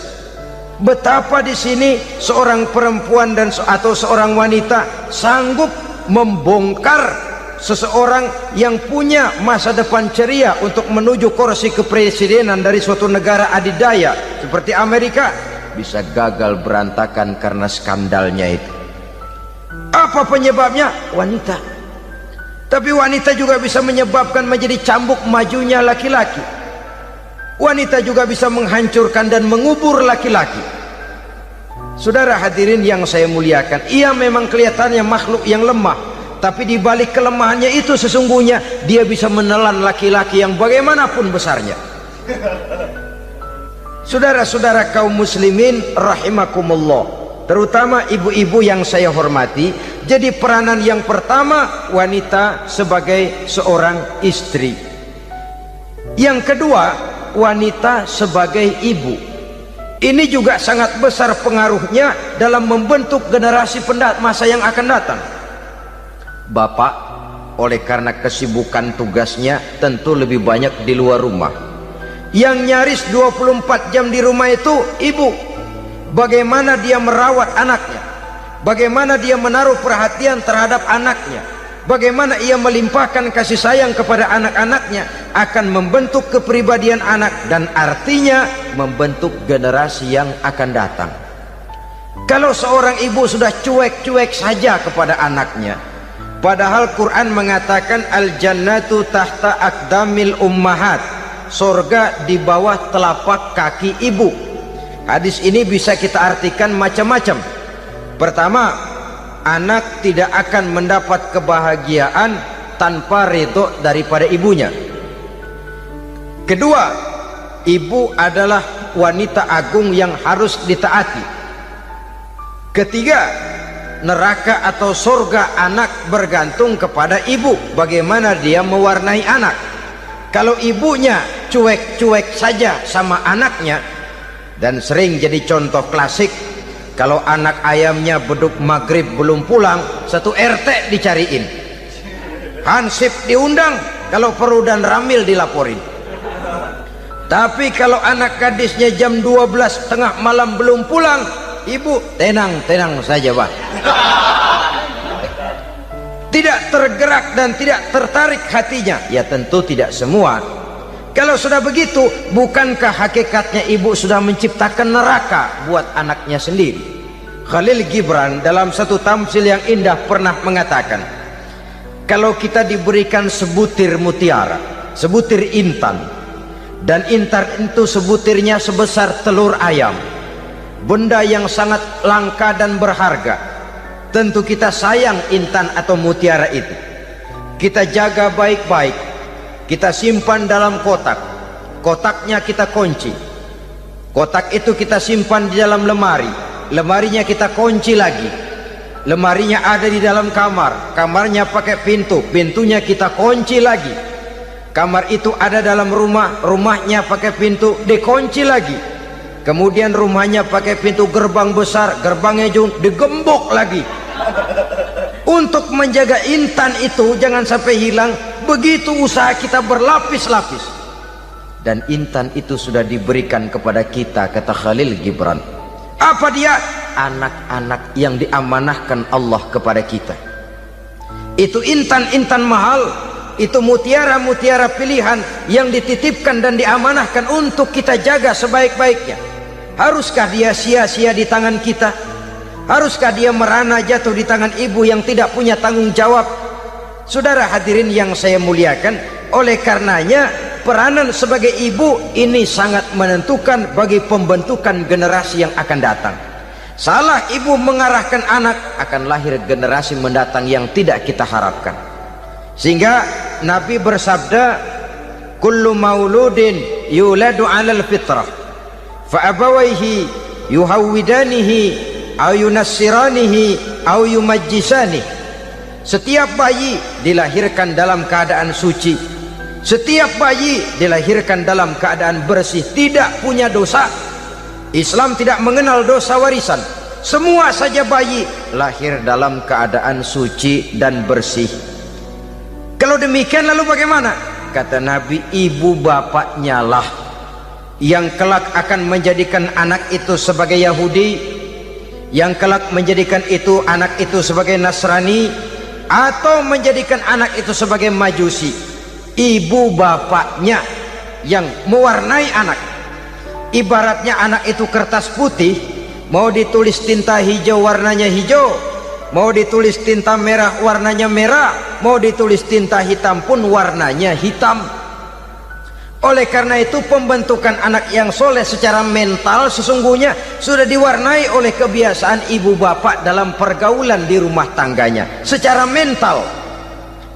Sehingga dengan demikian saudara-saudara, salah kaprah ibu dalam mengarahkan anak-anaknya akan melahirkan generasi penerus yang sungguh-sungguh tidak kita harapkan, dan pada gilirannya akan membahayakan perkembangan bangsa dan negara, membahayakan kita sebagai suatu umat. Apalagi sekarang ini masih banyak orang-orang muslim, orang-orang tua muslim yang kadang-kadang menyekolahkan anaknya di sekolah yang membahayakan akidahnya, mematikan imannya, menghancurkan tauhidnya. Pokoknya asal bonafid keluar sekolah ada jaminan lapangan kerja, perkara anak mau kafir mau murtad bukan urusan. Alangkah ironi dan sangat menyedihkan. Saudara-saudara yang saya hormati, jadi dari segi kaum wanita peranan ibu sangat besar. Dari segi anak, ketaatan kepada ibu, doa restu ibu akan membawa kepada kebahagiaan hidup. Doa ibu mustajabah, kutukan ibu manjur. Beberapa hikayat dan riwayat menjadi contoh dan tamsil buat kita betapa tidak ada satu kebahagiaan di dunia ini yang bisa ditegakkan tanpa doa restu daripada ibu. Pantas kalau dalam Al-Quran ada ummul kitab, ibunya atau induknya kitab. Tiap negara punya ibu kota, bapak kota tidak ada. Lalu lagi wawasan Nusantara disebut ibu pertiwi, bapak pertiwi kemana tahu. Saudara hadirin yang saya muliakan, lalu dalam peringatan hari-hari besar nasional ada yang namanya Hari Ibu. Hari bapak nggak pernah diperingati. Ada Hari Ibu, dan ibu itu pun ada Ibu Kartini, ada Ibu Dewi Sartika, dan macam-macam lagi yang seluruhnya merupakan refleksi dan gambaran betapa peranan kaum wanita di dalam kehidupan ini yang memang banyak mewarnai dan menjadi warna dari suatu kegiatan. Saudara-saudara kaum muslimin rahimakumullah, apabila yang pertama tadi kita melihat peranan kaum wanita sebagai istri, betapa ia berpengaruh besar dalam ikut menunjang keberhasilan dan kesuksesan suaminya. Kemudian pada peranannya yang kedua, wanita sebagai ibu di rumah tangga, betapa ia ikut membentuk, mempengaruhi, mewarnai dan membimbing kepribadian anak sebagai generasi penerus. Maka pada peranan yang ketiga ini kita akan melihat wanita sebagai social agent, sebagai penggerak kegiatan sosial di berbagai bidang kehidupan. Apakah itu bernama majelis taklim, apakah itu bernama perkumpulan dan yayasan-yayasan kemanusiaan, organisasi-organisasi yang bergerak di bidang pendidikan. Bahkan di zaman sekarang bukan hanya menjadi penggerak sosial, bahkan sudah banyak kaum wanita yang menggerakkan satu bangsa. Dunia mengenal Margaret Thatcher, dunia mengenal Indira Gandhi, dunia mengenal Bandara Naike, dunia mengenal Corazon Aquino, dunia mengenal Golda Meir dulu itu dari Israel, dunia mengenal Imelda Marcos yang ambisius tapi yang kemudian melangkah kepada jalan yang negatif dari tujuan semula. Ini bukan hanya sekedar social agent, tapi bahkan sudah mengarah kepada menggerakkan dan mewarnai suatu bangsa. Islam membuka pintu ke arah itu. Wanita duduk dan berfungsi sebagai social agent, mengurus berbagai macam perkumpulan yang bertujuan kepada kebajikan, menyantuni yatim piatu, memelihara kesehatan, menyayangi binatang, memelihara kelestarian lingkungan dan lain sebagainya. Islam membukakan pintu sepanjang peranan sebagai istri dan sebagai ibu tidak diabaikan. Ini sebab yang utama. Salah seorang perempuan, kaum wanita, kalau terlalu aktif berorganisasi, terlalu aktif bermasyarakat, terlalu aktif dalam berbagai macam perkumpulan, lalu melupakan tugas utamanya sebagai istri dari suaminya, sebagai ibu dari anak-anaknya. Ibu asik rapat sana rapat sini, anak tidak pernah diajak rapat, akhirnya si anak bikin perkumpulan sendiri, rapat menurut versi mereka, sehingga akibatnya yang timbul anak merasa kurang diperhatikan oleh ibunya. Ngaji bagus, tapi kalau sepanjang hari ngaji saja, suami pulang mau makan tidak ada makanan, mau berganti pakaian belum lagi ditriska pakaiannya, tentu ini melupakan fungsi yang utama. Kegiatan sosial, kegiatan di organisasi adalah jadwal kegiatan setelah fungsi sebagai istri dari suami, sebagai ibu dari anak-anak dilaksanakan dengan sebaik-baiknya. Bukan tidak baik ngaji, kalau dari ngaji ke ngaji saja. Bangun tidur ngaji, jam 7 ngaji, berangkat jam 11, sholat zuhur berangkat ngaji lagi, pulang sore, malam ngaji lagi. Suami tidak terurus, anak-anak pun terbengkalai, rusaklah rumah tangga. Dan bukankah satu bangsa terdiri dari satu tatanan masyarakat, dan tatanan masyarakat yang paling kecil bernama keluarga. Keluarga merupakan unit dari masyarakat, unit yang terkecil, dan keluarga terdiri dari pribadi-pribadi yang merupakan bapak, ibu, dan anak-anak. Sehingga masyarakat bangsa yang baik terdiri dari masyarakat yang baik, masyarakat yang baik tersusun dari keluarga-keluarga yang baik, dan keluarga yang baik akan muncul dari pribadi dan individu yang baik. Pribadi dan individu yang baik yang sadar mana kewajiban yang primer, mana kewajiban yang sekunder. Sebagai social agent, dia lalu mawas diri dengan tetap mempertimbangkan kodrat kewanitaannya itu tadi. Saya ikut prihatin kalau ada perempuan main sepak bola, dan saya yakin betul kalau perempuan main sepak bola yang nonton pasti bukan nonton bola. Ya mungkin bola juga, tapi bola yang mana itu wallahu a'lam. Boh, ya dicari olahraga yang sesuai dengan kodrat kewanitaan begitu. Dicarilah olahraga yang sesuai dengan kodrat kewanitaan. Sepak bola sudah maju, ya belakangan saya katakan tadi muncul lagi wanita angkat besi. Belakangan bisa kita bayangkan wanita main tinju. Babak belur sudah kalau sudah begitu. Kemajuan dengan melupakan kodrat kewanitaan akan menyengsarakan kaum wanita itu sendiri. Silahkan maju menjadi social agent, menjadi penggerak di masyarakat. Para istri Rasul bisa kita jadikan satu figur. Siti Khadijah, figur sebagai istri pendamping yang setia. Dikala suaminya bingung, ia tampil memberikan pandangan. Dikala suaminya bingung, ia memberikan tanggapan. Dikala suaminya dimusuhi orang, ia menampakkan kesetiaannya. Kau tidak sendiri bang, aku di sisimu. Dikala jiwanya gelisah ketika pertama kali menerima wahyu berhadapan dengan malaikat Jibril, Khadijah yang menghibur. Kalla ma yukhzikallahu abada. Tidak apa-apa bang, Allah tidak akan menyusahkan kau untuk selamanya. Tenang sajalah, tenang. Abang orang baik-baik, Allah tidak akan menyengsarakan abang. Peran sebagai istri.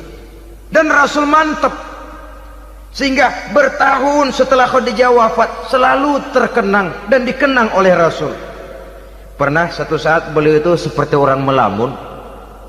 Aisyah tanya, kok seperti ngelamun bang?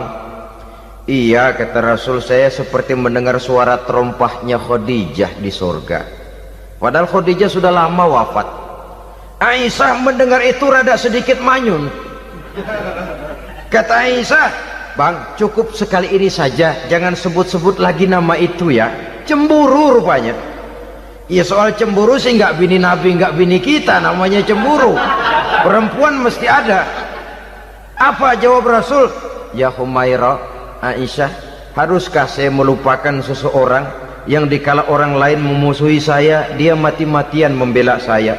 Dikala orang lain mau membunuh saya, dikorbankan hartanya untuk membantu perjuangan saya. Mestikah saya melupakan orang yang begitu baik? Tidak, Aisyah. Sepanjang nafas masih ada, sepanjang itu saya tidak akan bisa melupakan Khadijah sayang. Peran sebagai istri Khadijah ini, peran sebagai istri. Suaminya bingung, istrinya memberikan hiburan. Kadang kan tidak, suami bingung, istri bingungan lagi. Ya sudah, mari ramai-ramai kita bingung sudah. Bukan mencari jalan keluar, yang sudah bingung malah ditambahin bingung lagi. Saudara hadirin yang saya hormati, lalu figur Siti Aisyah, muda, cantik, kreatif, cerdas. Kalau bahasa sekarang barangkali wanita karier ini. Ini figur-figur. Jadi punya keistimewaan masing-masing, sehingga ada pilihan. Ya tentu orang mencari istri itu kan karena ada dasar pilihan. Mungkin rupanya kurang menarik tapi akhlaknya bagus. Mungkin akhlaknya sedang-sedang saja tapi potongannya cakep, masih ada pilihan. Sudah potongan jelek, akhlak bejat, emangnya lu milih merem tempo hari ya?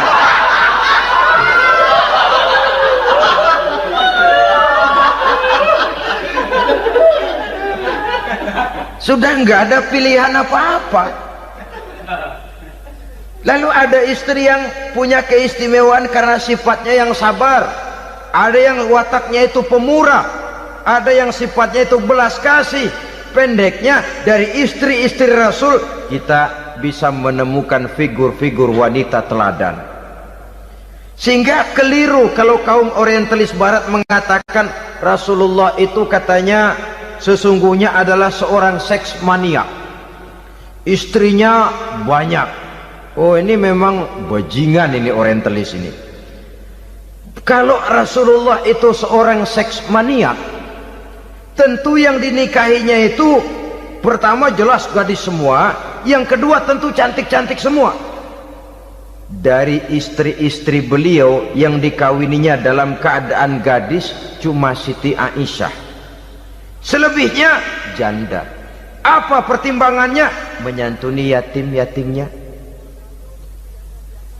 mengayomi janda-janda yang ditinggal suaminya gugur di medan perang, untuk memperkuat keimanannya. Itu pilihan utama Rasul. Kita sekarang ini ya ngakunya sih ikut sunnah Rasul, cuma sunnahnya urusan kawin melulu. Ada duit sedikit, kawin maning, kawin maning. Ditanya orang kenapa kawin melulu, sih mas sunnah Rasul. Bukan main. Kalau sudah urusan kawin pahlawan betul sunnah Rasul. Padahal kawin lagi dalam Islam itu sungguh pun boleh, tapi tidak diperintah.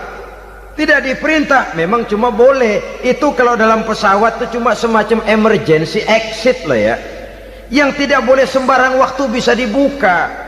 Kalau memang sanggup berlaku adil, tafadhol. Kalau tidak, satu juga nggak habis. Lagian saya kira perempuan itu kan cuma perbedaan rupa saja, perbedaan selera saja. Seperti singkong dengan sate, bedanya kan cuma di tenggorokan. Kalau sudah masuk ke perut, kenyangnya kan sama. Perempuan cuma berbeda dalam selera, rasanya barangkali ya, barangkali.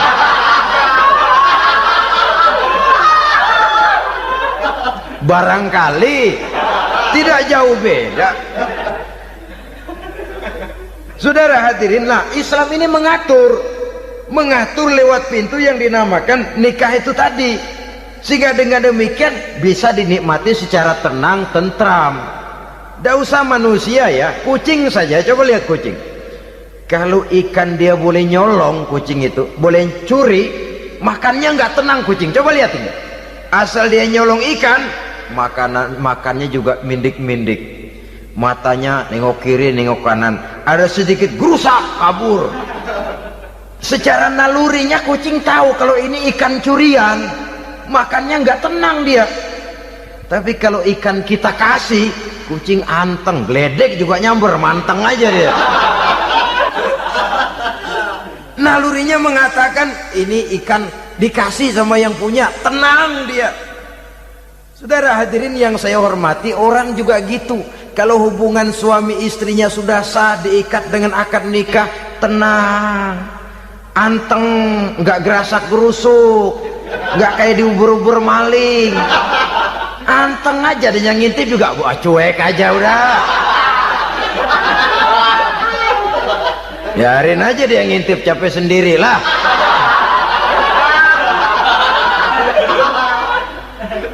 Tapi kalau nyuri-nyuri, coba lihat dah, mana di kebun banyak nyamuk, Hansip mukul tiang listrik, dia yang bingung. Islam ini sesungguhnya memudahkan jalan, saudara-saudara. Jadi sebagai social agent, wanita bisa berperan untuk itu, apalagi untuk hal-hal yang menyangkut wawasan kemanusiaan, di mana kaum wanita karena emosinya lebih tinggi daripada kaum laki-laki, dia sangat peka terhadap masalah-masalah yang menyangkut kemanusiaan. Hatinya mudah tergugah, perasaannya cepat terenyuh, dengan penderitaan dia cepat tergugah. Dia bisa menjadi social agent tanpa harus melupakan fungsi utama sebagai istri dan sebagai ibu dari anak-anaknya, sebagai istri dari suaminya.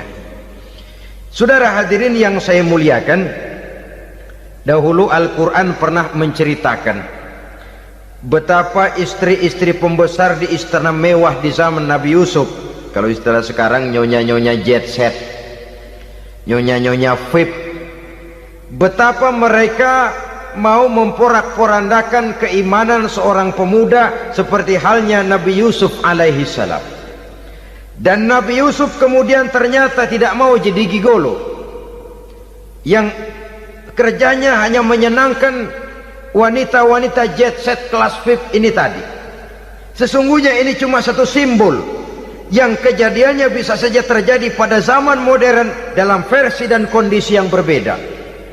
Namun bagaimanapun juga, wanita dengan peranannya sebagai social agent, sebagai penggerak masyarakat, sangat besar pengaruhnya dalam ikut mewarnai perkembangan suatu negara. Seorang suami perlu memberikan dorongan kalau istrinya aktif di bidang sosial, asal dengan catatan saja, fungsi sebagai istri, fungsi sebagai ibu jangan sampai terlantar karenanya. Bahkan saya katakan tadi, di zaman sekarang wanita tidak lagi hanya berfungsi sebagai social agent, bahkan sebagai national agent, penggerak dari satu bangsa. Muncul wanita-wanita yang jadi menteri, yang jadi anggota DPR, bahkan yang jadi kepala desa dan lain sebagainya. Secara umum memang ar-rijal qawwamuna 'alan nisa, laki-laki adalah pembimbing bagi kaum wanita karena kelebihan fisik biologis, kelebihan kemampuan intelektual dan lain sebagainya. Namun wanita pun boleh saja menjadi social agent sepanjang catatan yang saya sampaikan tadi. Jangan sampai melupakan kodrat kewanitaan, jangan sampai mengalahkan fungsi sebagai istri dari suaminya, sebagai ibu daripada anak-anaknya. Nah, kemudian fungsi yang keempat di bidang ilmu pengetahuan. Islam memberikan kesempatan yang sama kepada kaum wanita. Thalabul ilmi faridatun ala kulli muslimin wa muslimatin. Menuntut ilmu itu wajib hukumnya bagi orang Islam, baik laki-laki maupun perempuan. Sampai dibentuk kalimat pengecuali khusus ini, muslimin wa muslimatin, bagi muslim laki-laki, bagi muslim perempuan. Dan alhamdulillah, kalau dulu di zaman Raden Ajeng Kartini, nasib perempuan berada di balik pintu yang digembok rapat-rapat, siklusnya berputar cuma sumur, dapur, kasur, kasur, sumur, dapur, dapur, sumur, kasur. Melingkar di situ saja peranan kaum wanita. Memberontak jiwa Raden Ajeng Kartini, menuntut persamaan bahwa wanita berhak maju sama dengan laki-laki. Entah Islam sejak 14 abad yang lalu sudah mencanangkan ini, menuntut ilmu wajib bagi laki-laki dan perempuan beragama Islam. Orang Islam baik dia laki-laki, baik dia perempuan, wajib menuntut ilmu. Ilmu dalam artian umum, tidak hanya sekedar fikih tauhidnya, ya di bidang kedokteran, di bidang teknik, di bidang hukum dan lain sebagainya. Ini yang perlu dibanggakan. Kalau perlu, ini yang perlu diadakan kontes IQ, wanita yang paling berprestasi di bidang ilmiah, wanita yang punya prestasi di bidang menjaga kelestarian lingkungan hidup, wanita yang punya prestasi menggerakkan sosial, menyantuni yatim piatu, memelihara kesehatan. Adakan kontes macam itu untuk mendorong. Ini enggak, kalau kontes yang diukur betis, bibir, pinggul, payudara, lubang hidung, ukur sekalian kita. Apa manfaatnya dan apa unsur pendidikan yang ada di dalamnya? Tidak menguntungkan, tidak mendidik, dan tidak membawa manfaat. Kecuali lalu yang timbul pola hidup konsumen, pola hidup konsumer, pola hidup yang material, pola hidup yang pola hidup yang gemerlapan. Ya, kalau oleh anak-anak muda yang terjangkau, kalau tidak, dia hanyut ditelan mimpinya. Dia ingin bergaya hidup jet set, sementara dia dihadapkan oleh kenyataan bahwa dia tinggal di kampung, ibu bapaknya orang kampung, dan lain sebagainya. Jiwanya berontak, terjadilah kegalauan, terjadilah kerancuan, terjadilah komplikasi, perang di batin antara keinginannya dengan lingkungan nyata yang dihadapinya. Dan kalau sudah ada gejala semacam itu, penyakit-penyakit kejiwaan akan mudah muncul. Ini gejala terutama buat orang-orang yang tinggal di daerah transisi, kota besar bukan, kampung banget juga enggak, daerah cekak. Akibatnya gayanya ya sering gaya enggak karu-karuan, gaya kepalang tanggung jadinya. Saudara hadirin yang saya muliakan, akhirnya apa? Santri tapi lagunya kayak koboi, koboi tapi sesungguhnya santri. Saudara hadirin yang saya hormati, dengan demikian maka di bidang ilmu pengetahuan wanita mempunyai peranan yang sangat besar. Dia bisa tampil dengan karya-karya ilmiahnya yang membawa manfaat bagi perkembangan agama, bangsa dan negaranya. Majulah kaum wanita dengan ilmu pengetahuan, tuntutlah ilmu seluas-luasnya. Kita hidup di satu negara yang merdeka, kita beragama yang memberikan satu keyakinan bahwa menuntut ilmu merupakan kewajiban, bahwa peranan wanita tidak hanya di belakang dapur, lain sebagainya, yang seluruhnya terpantul dari dinamika kehidupan kaum wanita. Saudara-saudara kaum muslimin rahimakumullah. Kemudian yang kelima, peranan wanita dalam bidang agama. Kita bersyukur sekarang ini gejalanya dimanapun pengajian, biasanya lebih ramai pengajian ibu-ibu dari bapak-bapak. Peringatan hari-hari besar keagamaan, biasanya lebih ramai ibu-ibu daripada bapak-bapak. Pengajian ibu lebih ramai, padahal kalau bicara sibuk, lebih sibuk ibu daripada bapak misalnya. Kalau sudah pengajian bapak-bapak, biasanya pengajiannya ramai cuma 3 giliran itu. Pembukaan, maulid, penutupan. Kalau sudah yang rutin pengajian tiap minggu, 3 pojok yang ngaji. Yang atu nguap, yang atu pules, yang atu ngiler.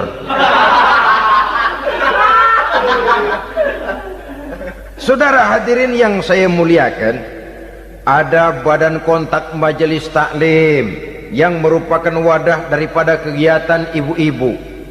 Ada Ittihadul Muballighat, Persatuan Muballighat.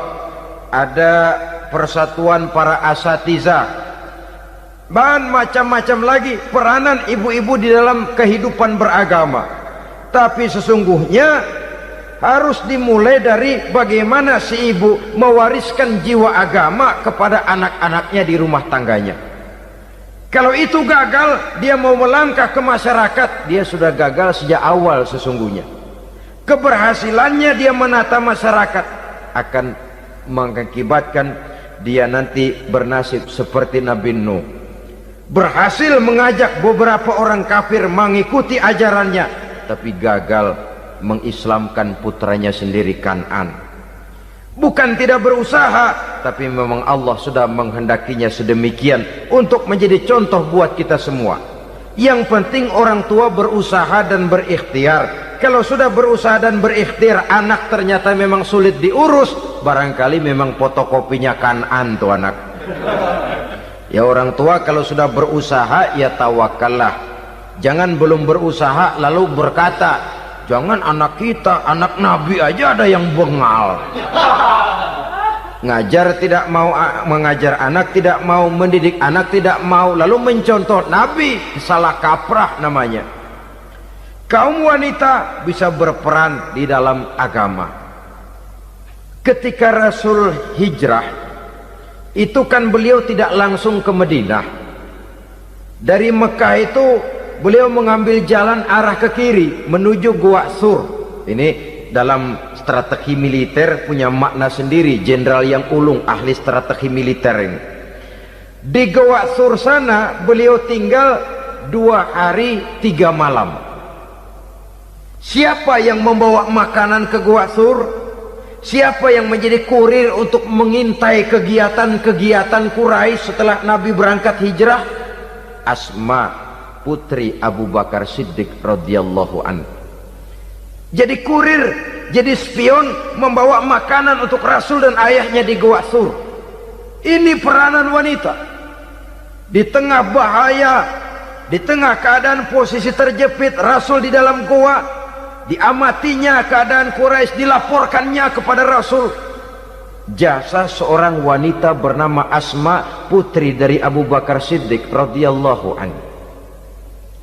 Rabi'atul Adawiyah, seorang sayyidah sufiyah, ahli tasawuf yang terkenal dengan ajaran cintanya kepada Tuhan. Dia bisa menjadi tokoh wanita dalam gerakan sufi oleh karena kegiatannya di bidang agama, dalam arti mujahadahnya kepada Allah Subhanahu wa ta'ala. Dia korbankan bagian besar daripada hidupnya untuk mengabdi kepada Allah.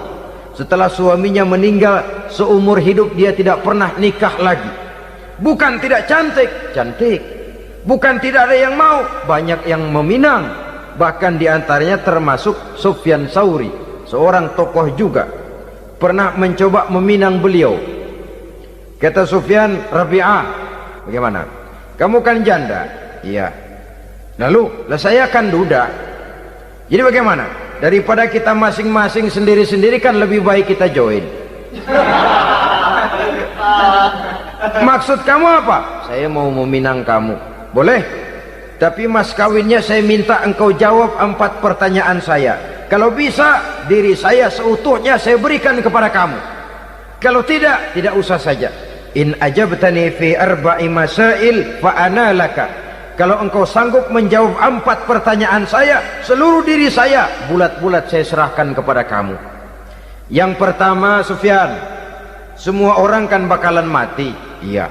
Ya soal mati sih sama, mati. Cuma hakikat mati kan lain-lain.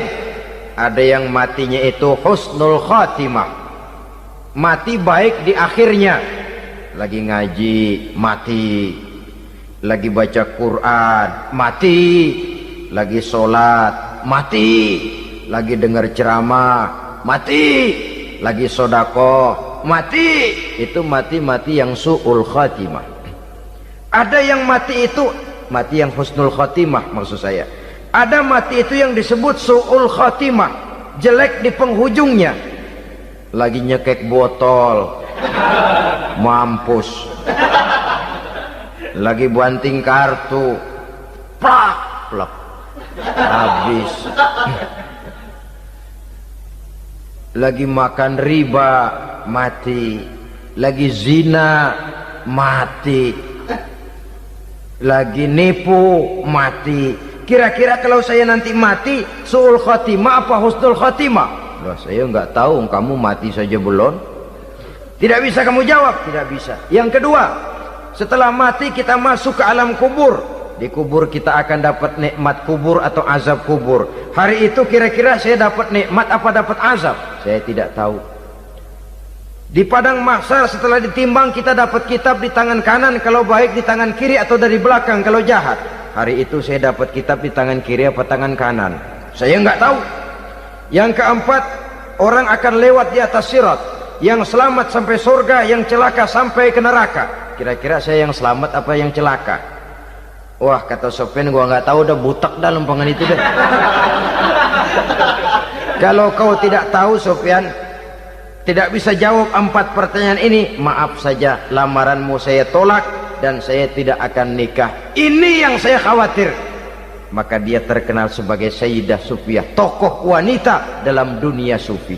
Dan artinya wanita bisa berperan banyak dalam bidang agama, sebagai pengasuh majelis taklim, sebagai pengasuh yatim piatu, sebagai gerakan-gerakan keagamaan yang positif dan lain sebagainya. Ini dimungkinkan karena Islam menunjang harkat dan martabat kaum wanita. Maka majulah kaum wanita Islam Indonesia dengan tetap menjaga kodrat kewanitaannya. Inilah yang kita sampaikan pada kesempatan ini. Terima kasih atas segala perhatian, mohon maaf atas segala kekurangan. Wassalamualaikum warahmatullahi wabarakatuh.